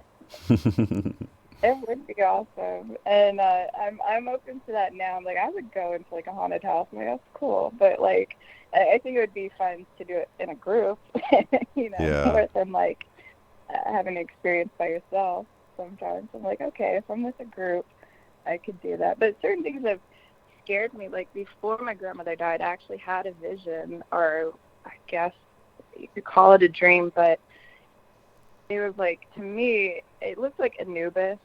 At first I thought it was like a demon, but then I thought, no, it kind of looked like Anubis, like with jackal ears, but the ears went all the way to the roof, and he was holding my grandmother, and he was acting like I could snap her neck at any moment, like I can take her, I'm going to take her, because she was dying of cancer. And I was just, like, terrified. And he was, like, growling. And then, like, I woke up and I could still hear, like, the growling. Like, I could hear it. Like, it was just, like, a weird, I don't know, experience. So I think things like that have freaked me out to where I was like, that's like when my phone dropped. And I was like, no. Like, I'm going to take my shower. I'm not going to be haunted right now. I don't want to mess with them. None of that. But if I was, like, in a group and we went somewhere, I'm like, okay, this is cool. Let's see what's going on. Because I love Halloween and just all that kind of stuff. Big time. Yeah. Yeah, I think it's all super interesting. And I'm always a skeptic about it. I'm like, I don't know. But I don't know. I might get in there and be, like, really freaked out. I don't think so, though. I think it's really cool. Unless I, like, got scratched or something and I was like, what the heck? Where did that come from? But exactly, like, it could get scary, but I do like that unbiased, like, let's just see what it is, and I have been trying to take that mentality too, like, on all kinds of things. Like, people have different thoughts and beliefs, like, around here. Like, to me, that seems not very nice. I'm like, okay, let's try to look at it from their view. Let's try to see why they think that way. And on all the ghost stuff too, like, let's take it for a grain of salt. And me and my friend, we talk about things, and I'm like, I'm not saying I believe certain things, but I find this very interesting. And then we'll talk about, you know, the Mandela effect. I try to tell them about that and just different things. And I'm like, you know, we do have that communication where we're like, yeah, that's very interesting. We can talk about it and just, you know, not going to believe everything, but just be interested in it and just find out about stuff. Yeah, just at least have an open mind, you know. Yeah, definitely. But I had someone. I don't want to. I had somebody that gave me a hard time about, they were coming from a real religious perspective, you know, and they're like, you guys don't realize that there's a spiritual war going on, and you guys are like little kids playing in the street, but you're not kids, and you should know better. And it's like, I just choose not to live in fear. I understand there's reasons people see for being fearful, but I don't use those same reasons to feel fearful about it. I just look at it open-mindedly. I've been protected this far along in my life. Why am I going to worry about it? And then I think, you know, you're coming from the point of view where you're like trusting God's in control of your life and everything, but you're in such fear. Why are you in, you know, there's a spiritual warfare going on, but God isn't in control, and, you know, that's what your religion tells you. So why be so fearful, you know? And they're contradicting themselves so much, and I deal with that. I'm like, you know how they say there is only one choice, like fear or love, and so much of the problem going on now, you can see that it is just fear. It's fear-based thinking, and that you're being, you know, manipulated into being afraid all the time, and that's not going to help anything. So it's just not going to help. You're going about it the right way. So it's not going to help anything to just be super fearful. It's just going to lead to just negative thinking and just more problems. Yeah, and the more open-minded you are, the more you can learn, and it just works out that way. Yeah, and even things that are kind of scary, just kind of having an open mind about it and trying to learn as much as you can about it and then make up your opinion about it. Because I do think there is bad stuff out there. We need to know what's going on just to be aware, but not get so sucked up in it to where you're a part of it. Like, you know, how they said, what, in the world but not of the world. Like, be aware of it and be like, okay, that's cool. Yeah. I'm not going to let it ruin my life. Totally. Know? And when you think about light and dark, you know, you can you can light the smallest candle and it lights the whole room, but you can't turn dark on. I mean, the light expels the darkness every time, you know? Yes, exactly. Yeah. So that's why I'm like, okay, let me just try to stay high vibe here, even if I don't feel like I'm in a high vibe place, then I'm supposed to be the one to be that, you know what I mean? So I'm like, okay. It's hard, though. It's way easier to just be mean and selfish. And I think that's way easier. Like, I was telling my friend the other day, I was like, it's way harder to be a hippie. It's way harder to, like, choose love and, like, be like, come on, guys, let's get it together. Like, it'd be way easier to just be like, oh, screw you, you know. I'm like, I totally agree. Yeah, it's easy to be selfish. That's like that natural state of the kid. Mine, you know, from the smallest time. And fearful, too. I think it's easier to be afraid, but because it's just so prevalent in our, you know, society. They kind of want you to be afraid. So I'm like, it's way harder to choose to rise above it, you know. Yeah. Totally. But I don't want to keep you all night. I just thought I would call it, and like definitely the synchronicities and like that star blinking thing, that just kind of blew my mind. I was just like, oh, the disco star. I love that. Yeah They kind of made me mad. I was like, what? I've never heard of this. And I'm like, you know, the space kid looking at stars all night. Like, are you kidding me that I've never even heard of this? Like, it's so weird, you know. Totally. I don't know.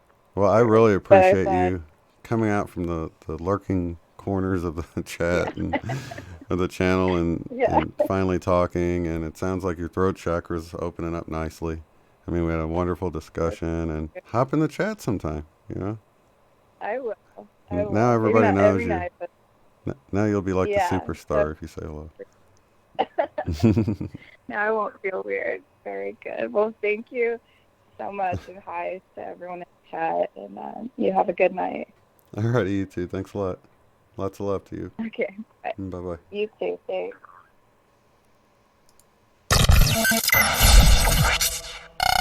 Your calls, your stories, on air. You're listening to the Love Stream. Sharing the love and spreading the light all around the world. This is Unbiased and On the Fence. All right. I guess we get to enjoy some more WingMakers. I guess Carrie was waiting, but she didn't feel good, so she had to head to the sack. So phone lines are open if you guys want to call in. 1-605-562-0444. And of course you want to enter in show ID 147-7973.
Hey, you guys. We got T. Taylor on the line, calling in to save the day.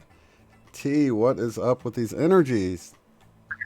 Oh my gosh, you guys. I don't know if anybody else has had the craziest couple of weeks. I tell you what, it is just a roller coaster lately.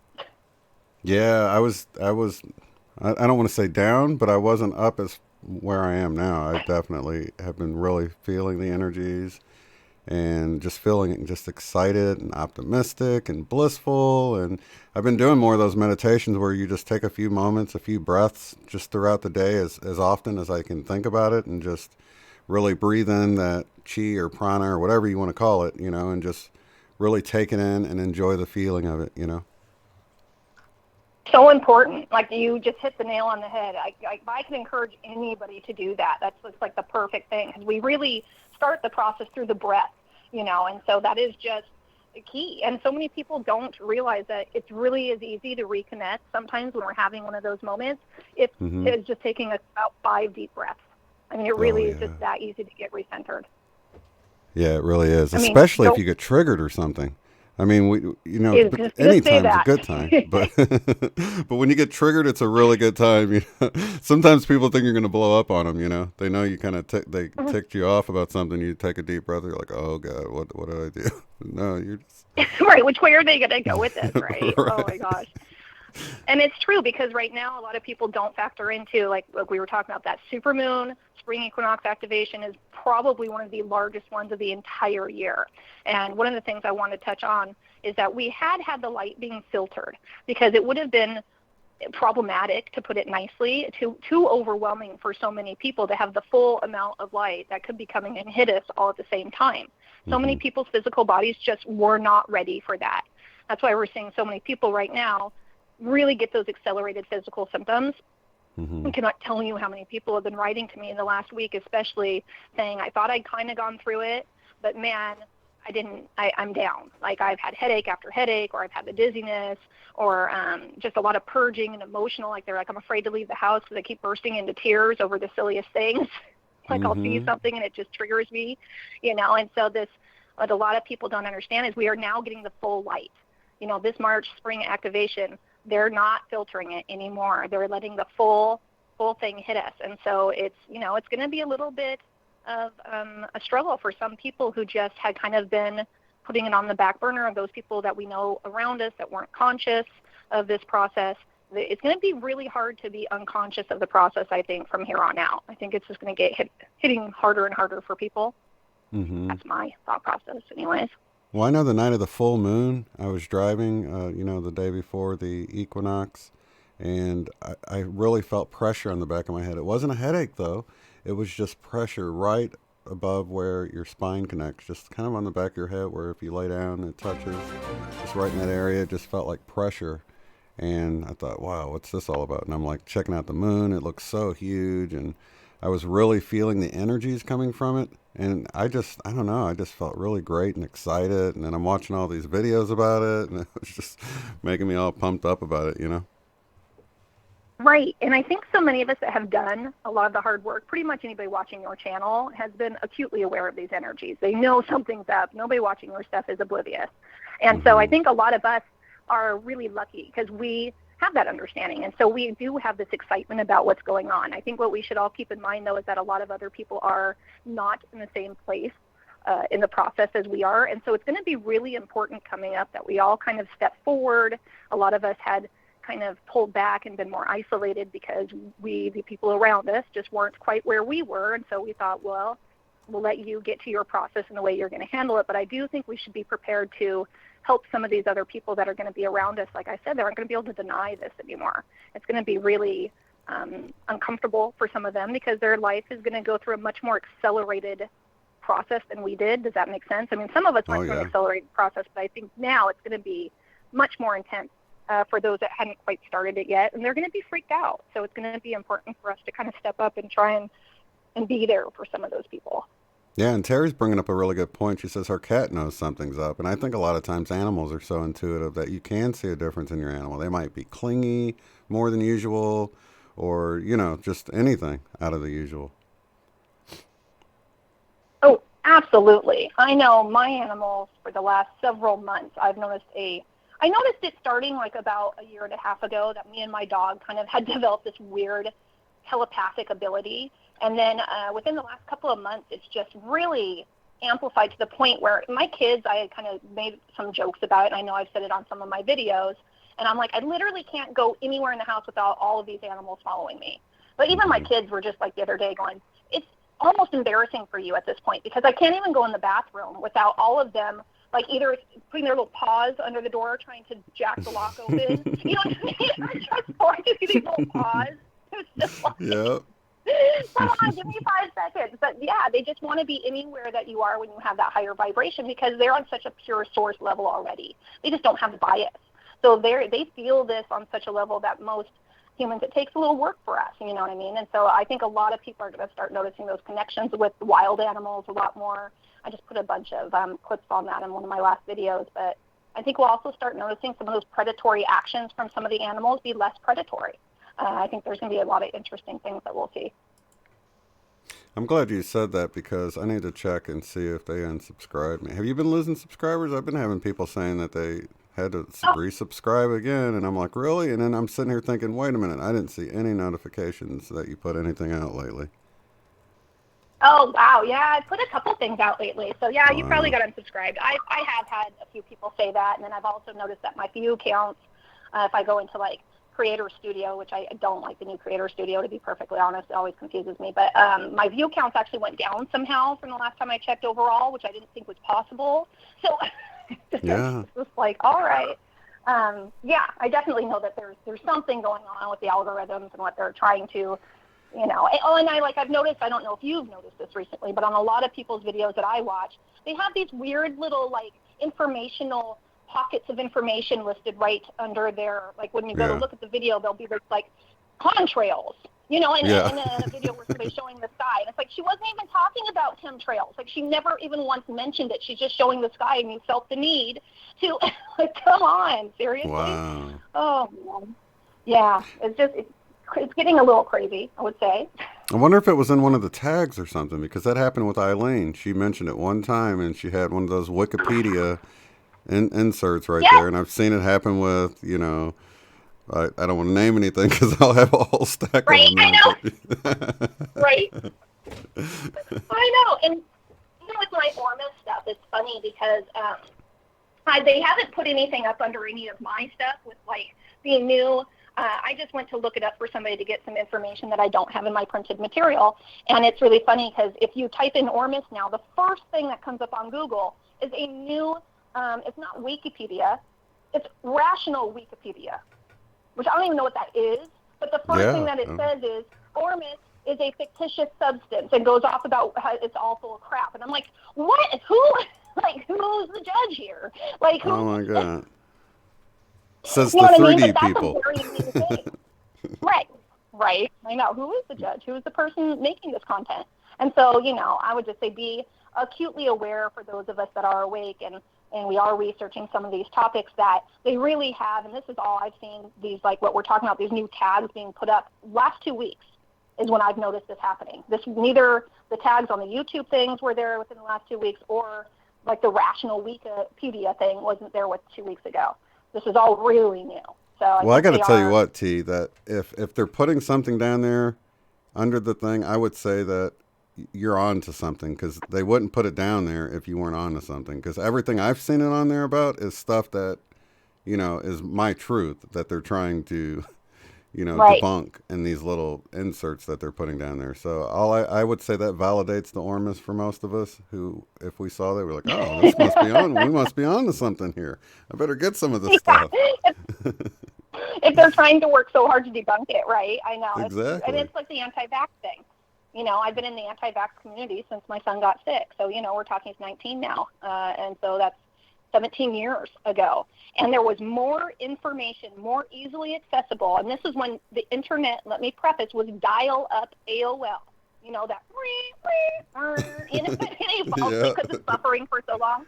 Yeah. Oh, my gosh. It would take you, 30 minutes to watch a 2-minute clip of a video. But my point being, I could find more information then than I can almost find now without it being just sorted at, you know, and especially within, we've seen the last 2 to 3 weeks, this just major crackdown on the anti-vax community through Facebook, through Reddit. You know, they're trying to make it illegal to sell anti-vax information on Amazon, or not accessible, I should say. Not illegal, excuse me. But it's one more thing, like you said, it just goes to show that maybe we're really onto something, or they wouldn't be trying to silence our voices so badly. And so I think it's just time that we really all stop sitting on the sidelines and whatever puzzle piece that you have, because each person is individual and what they can bring to the table. But, you know, sometimes that's just by sharing. Sometimes that's just by liking somebody's content. Sometimes that's just by, you know, thinking about it or saying something to the guy when you're at the gas station because he brings up something pertinent. You know what I mean? I mean, it could be anything, but it's definitely time that we all stand up and use our voices.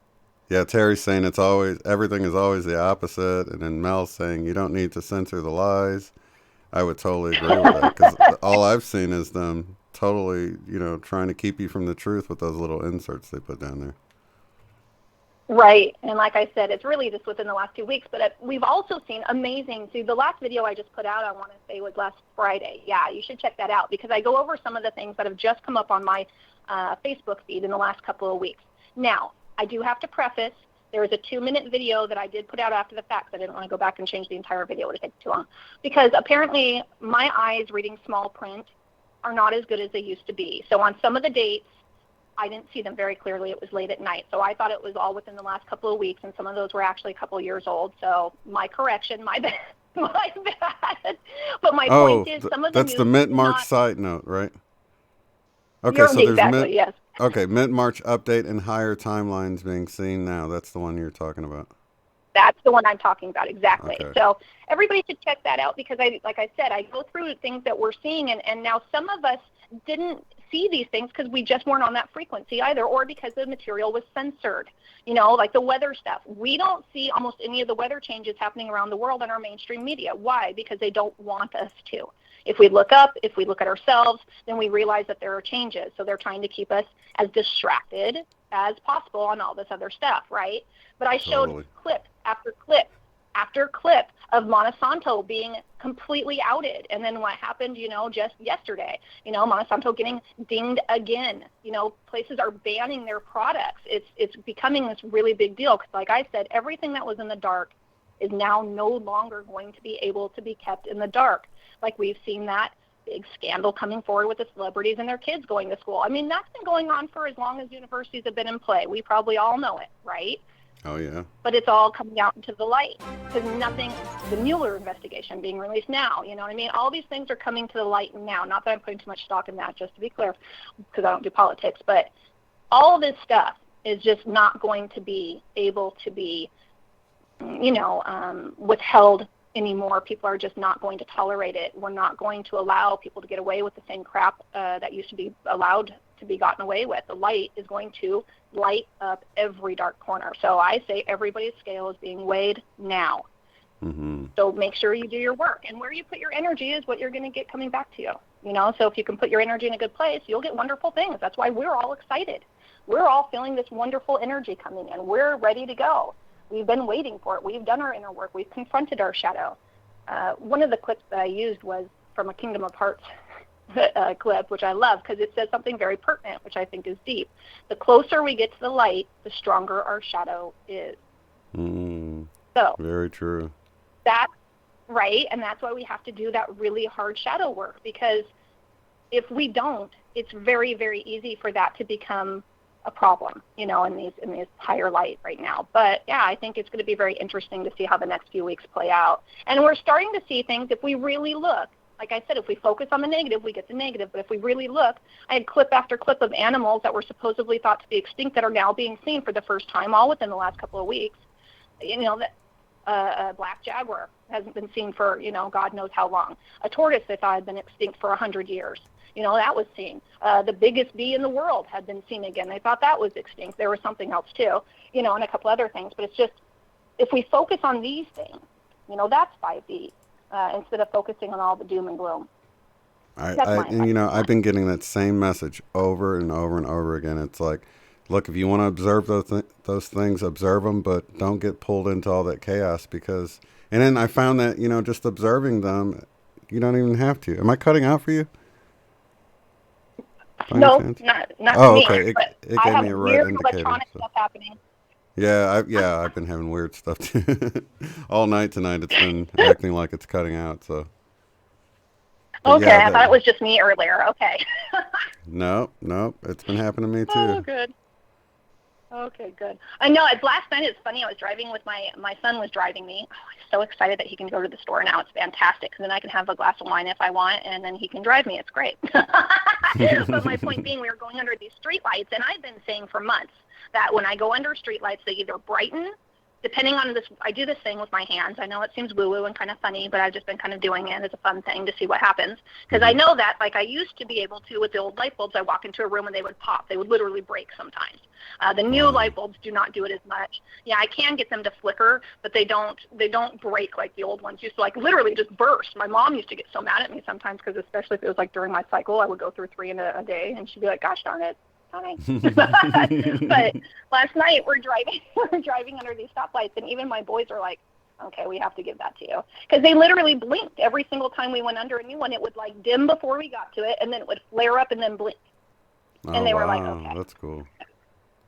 Yeah, they were like, I can't argue that just happened. It's weird, and I'm not going to say it's you, because they refuse to give me anything like that. They're like, I'm not going to say it's you. But that is interesting. And then I would say there's a couple, test this, everybody. Start really, because like I was saying too, manifestation, I think we really are, one of the clips I used on that last video too, was about science saying that we are on the edge of the 4th dimension. And, we are existing in this bubble where there's parallel realities all over the place close to us. There are alternate dimensions. Like science is literally coming forward and saying that now. That's a really big deal. We haven't heard that before, and so my point in that being is manifestation is so much easier. So just state your intentions clearly, because it used to be it would take a lot longer for it to come back. So here's 2 instances. I had said one day, my dude said he wanted to snow. I think I had told you this earlier. And I said, okay, because I've always been told to use these exact words. I am keeping a firewall around my geographic location so that nothing catastrophic happens within this area. So I have done that since the beginning of my awakening for about 2 years. And so we heard there's going to be this giant snowmageddon in our area about, a month ago. And I was like, I don't want to deal with that. So I said, I'm keeping my shield up. And then he was like, I'd really like some snow. I'd like 6 inches. And I was like, all right, I don't have anywhere to be for about 4 days. So I will lower the shield. That's what I said. I wish I'd videotaped it. Literally within 5 minutes, I was at his house. It started dumping snow. We got at least a foot that night. I'm not kidding. I think we got 2 feet. I was snowed in until that Thursday. I was like, I'm not doing that again. But my point is, I thought, well, maybe it's me, but it's probably, I don't believe in coincidences, but other people do, so okay, fine. And then I said, I'm going to test this again. So last weekend I said, it'd be really great with this new Ormus batch if I had like 7 left unspoken for at the time. I added some more batches to be able to help everybody else out that wanted some. But at the time I had 7 unspoken for, and I said, it'd be really great if 5 of those got taken up today. And I'd even said by one particular individual, because they had ordered in bulk at Christmas time. Literally within 2 minutes, that order came through from that same individual. I had not spoken to that person. You know what I mean? But because you put it out there, that's the power of manifestation, is my point. And it is so on point right now. If we are just very clear with our intentions, I'm not saying it'll happen that fast for everybody. It's going to be one of those things depending on your energy, what you've put into it, and blah, blah, blah. But try it, because it's a lot better than thinking crap and then getting crap. That's so true. That's so true. Yeah, definitely. Actually, April has a question. She said, ask T. Taylor. I have been experiencing a lot of people casting judgment energy at me. I transmute that fear into love. I feel so sad. It feels so sad to me. Any advice? I've been dealing with it too, of course. Have you? Okay. Yeah, I've had a lot of people write to me on this exact subject. And I just did a reading for somebody actually yesterday, and I ended up doing a lot more of an in-depth reading than I usually do. I even added like a little music video and everything. But my point was, it was exactly what April's talking about here. And there is a lot of people who are waking up right now. And how did we all wake up? I mean, so many of us are so far into the process, it's like trying to go back and remember those original moments. We all woke up pissed off, a lot of us. That's usually one of the stages we go through, because we look around and realize that we have been lied to on so many levels. And we kind of have to go through this, as American gods say, anger gets shit done. And unfortunately, when people are stuck in their programming And people who haven't quite woken up yet, like I said, this is really intensifying for them. So they're going to have to go through this process a lot faster than some of us did. We were able to kind of go through these energy waves. And in the beginning, a couple years ago, we get one energy wave, and it would wait. And then we'd get some time to adjust, and then we would get another one a couple months later. That's not the way it's happening now. And so a lot of people, the way that they're purging and dealing with their karma or their particular trauma, it could be from not just this life but a past life, what they're seeing in you is a reflection of something that they're not ready to deal with within themselves. That's all it comes down to. And so when somebody's coming off on you, I haven't had too much of that lately, but I've had some weird circumstances. I know even Aluna Ash was saying that she wasn't going to answer emails this week for an entire week. She was taking a week off because she'd even been threatened. People right now it's like those energies too, let me put it this way, those lower energies that feed off the vibrations, there are entities that do that. They're drowning. Their food source is being extinct because these higher vibrations, they can't go. So they're going to trigger anybody that is able to be triggered in any way they can. So they're going to push that programming. They're going to whisper things in their ears. So if somebody sees something that they don't like in you that triggers them and that programming, they'll go on the attack. And they'll hit you in the hardest way possible. They will go for that jugular immediately. And it's not even like half the time they're conscious of it, to be perfectly honest. It's just they're not ready to deal with the truth. And when you say the truth, people recognize it somewhere deep within them. They know it's truth. And so, it's a hard thing for them to get past. But here's my advice. You planted the seed. A lot of times my worst critics, the people who were the hardest on me, I planted a seed and they came back later. And they said, you know what? I was wrong. And I did. I kind of thought you were crazy, or I disagreed with what you were saying, but it's been stuck in the back of my head, and I came back later, and I just want you to know you were right, or I'm sorry that I acted that way. It was all me. You know what I mean? So don't be surprised if you'll get some apologies later.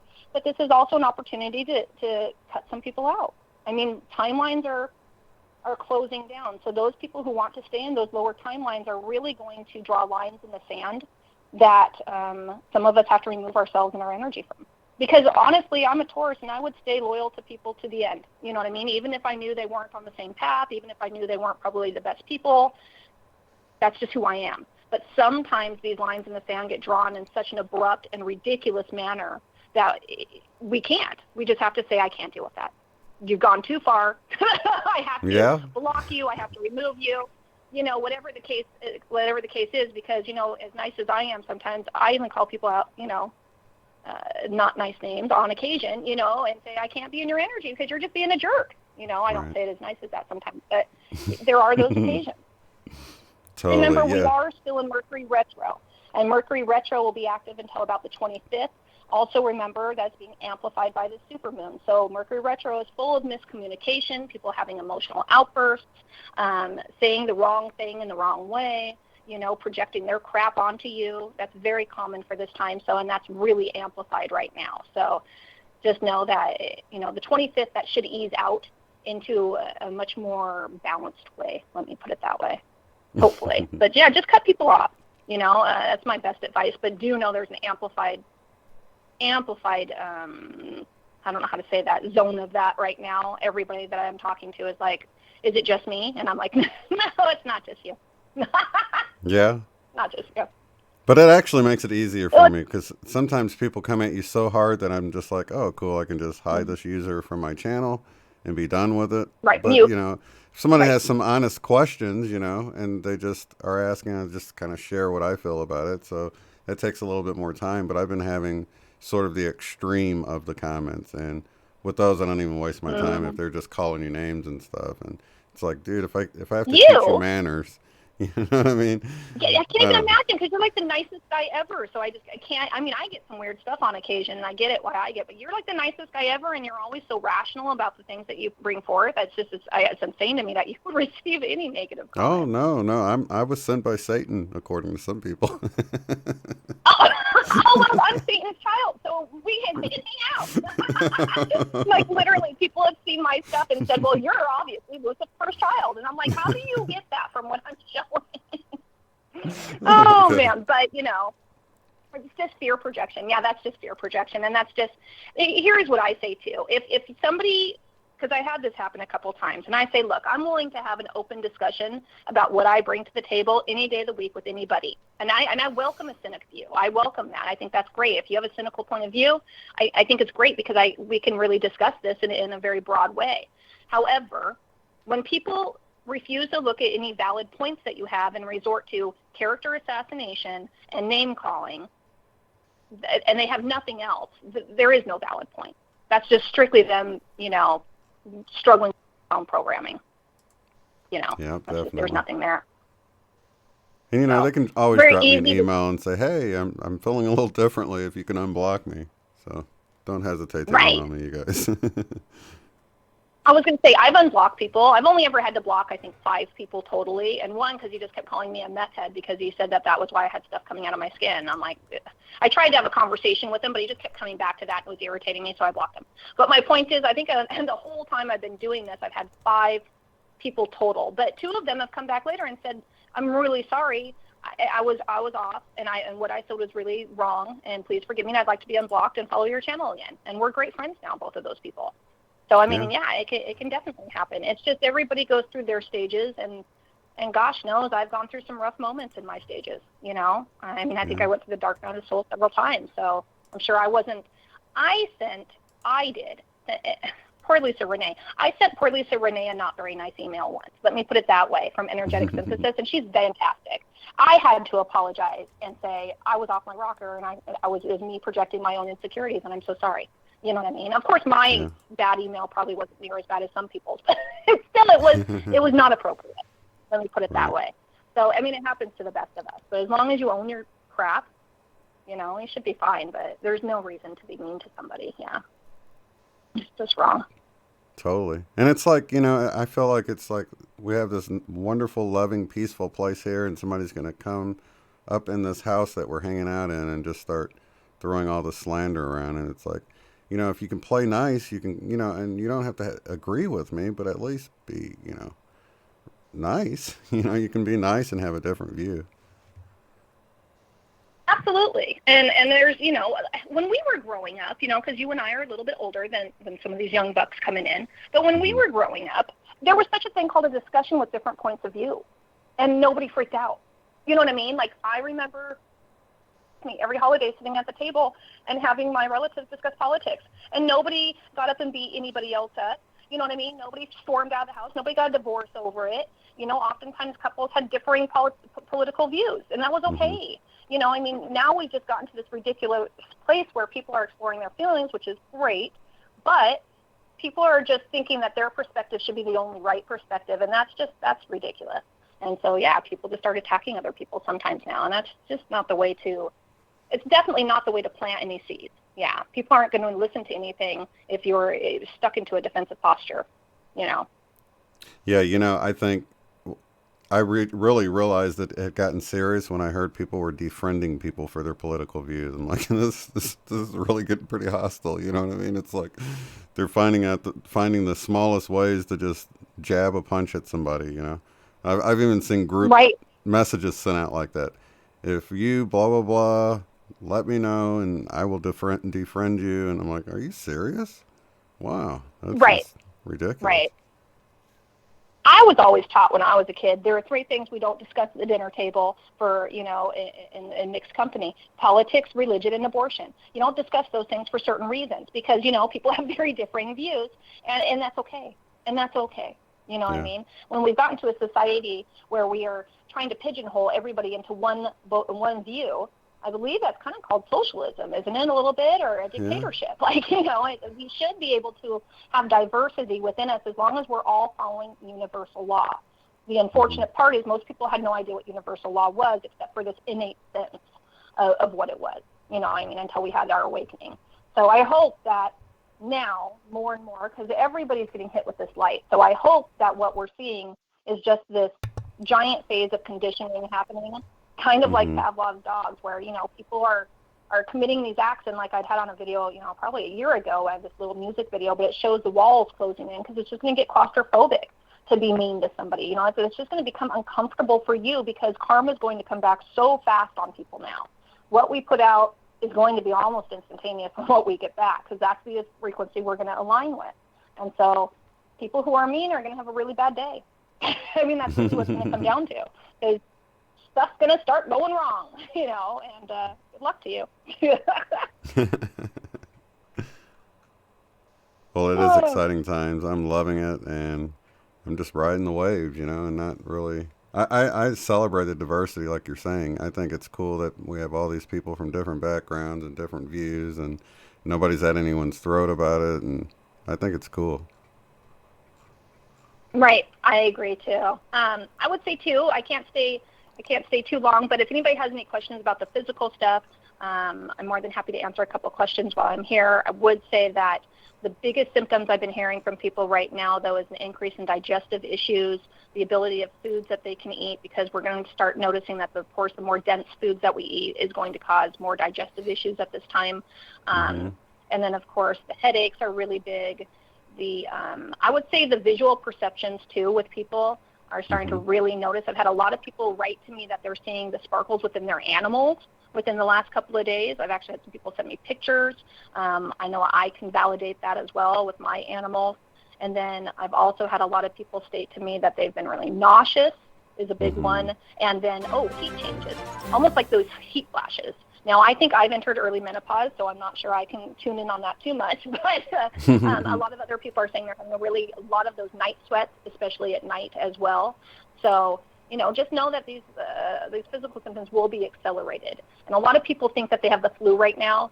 They're really, when everybody, CDC, in fact, just released a statement saying, by the way, the flu is an epidemic right now, get your flu shot. So please, I'm not a doctor, but research vaccines before you go out and get vaccinated, especially the flu shot. Even my doctor, who does vaccinate his clients and keeps trying to vaccinate me, doesn't push the flu shot and doesn't actually vaccinate with the flu shot because, as he said, the efficacy rate is ridiculous. It's not even 20%. So, I mean, it's a really, really big risk. And everybody I know who gets the flu shot gets sick. So I'm just That's saying. what I was just about to say. I was about to say, anyone that you know has the flu, say, did you get the flu shot? And the answer is always yes, for me anyway. It's always like, why does everybody get the... Yeah, it's crazy. Right?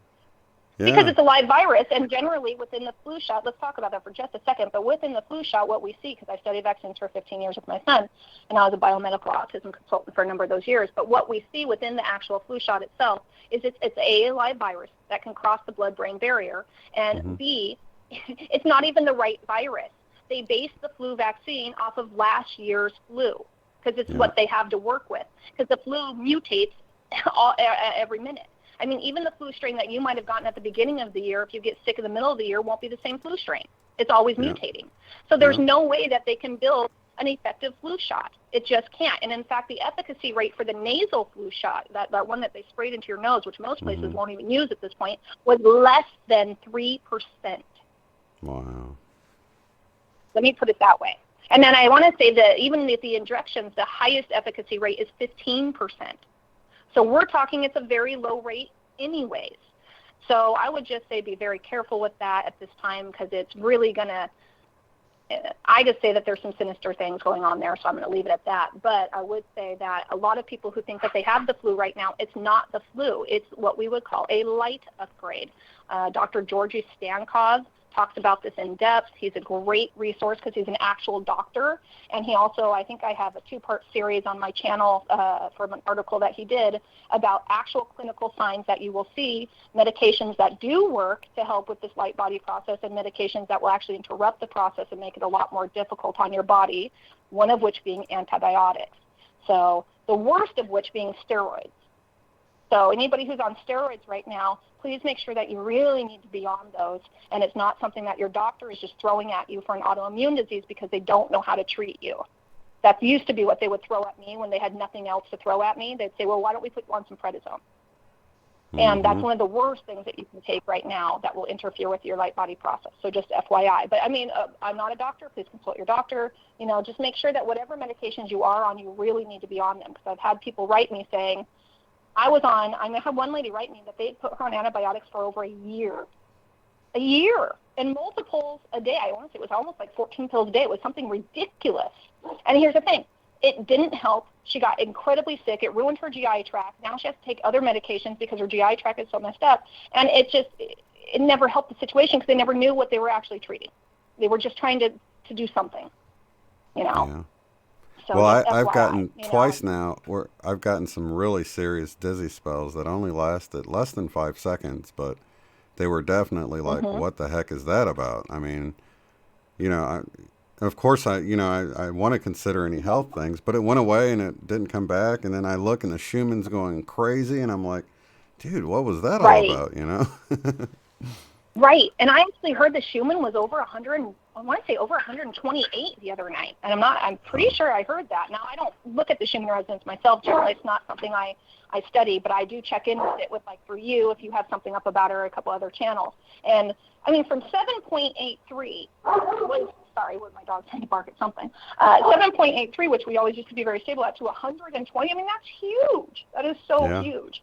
So if people think that's not going to affect us physically in some way, that's insane. And I noticed personally that the days that the Schumann will stay at a spiked level, those are the days that I've been getting these really bad migraines. And they're not the same headache that I used to get, let me preface. The same headache I used to get was very specific in its location. These are like higher up and almost in that third eye location, but they feel deeper in, is how I would word that. Yeah, April's wanting to know, what about deep sadness and a sense of void? Oh, yes. Now, that is a part of, I do have a video out called the 12 Stages of the Ascension, or the Lightbody Process. 12 Stages of the Lightbody Process, I believe, yes. So check that out, because there are different phases that we all go through. Not everybody's going to hit, because everybody has a very unique DNA and biochemistry, and everybody will go through this process in a unique way and pace for them.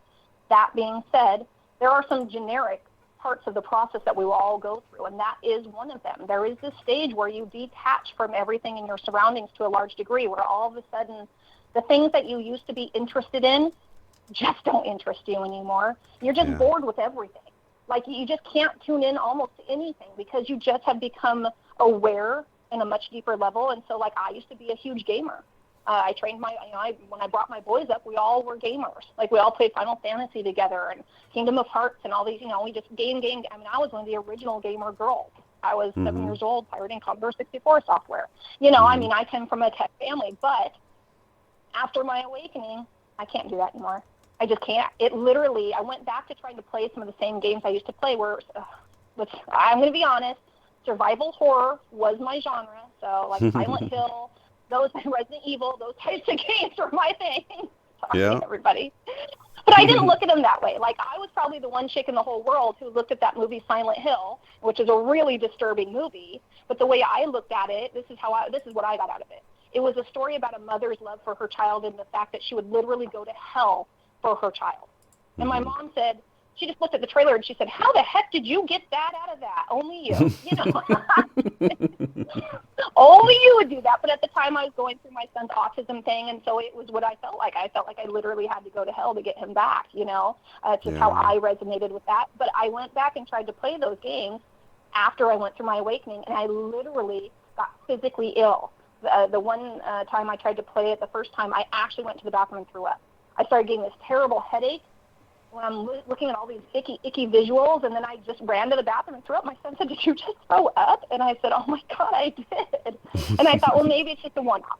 Maybe I ate something, maybe and so I tried it again. Same thing. And so now I just cannot plug into those same things that are of a lower frequency. And everybody goes through that detachment and kind of sadness phase. Like I said, we have to become aware of the painful reality that we've had our eyes closed to, and that's just honest truth, and that comes with a lot of sadness. And plus, a lot of people are also purging for the collective. So as you activate this DNA, you will be able to activate this connection to the overall, it's almost like we have this biological internet that we connect to everybody else. And so when we activate and we connect to the field, it's very easy for us as empaths to, and most of us are that are watching you, pull in somebody else's energy. And a lot of people are going through that sadness right now. They're going through the beginning phases. And so we have to be very clear on our boundaries and make sure that we only claim what is ours, is my advice to everybody right now.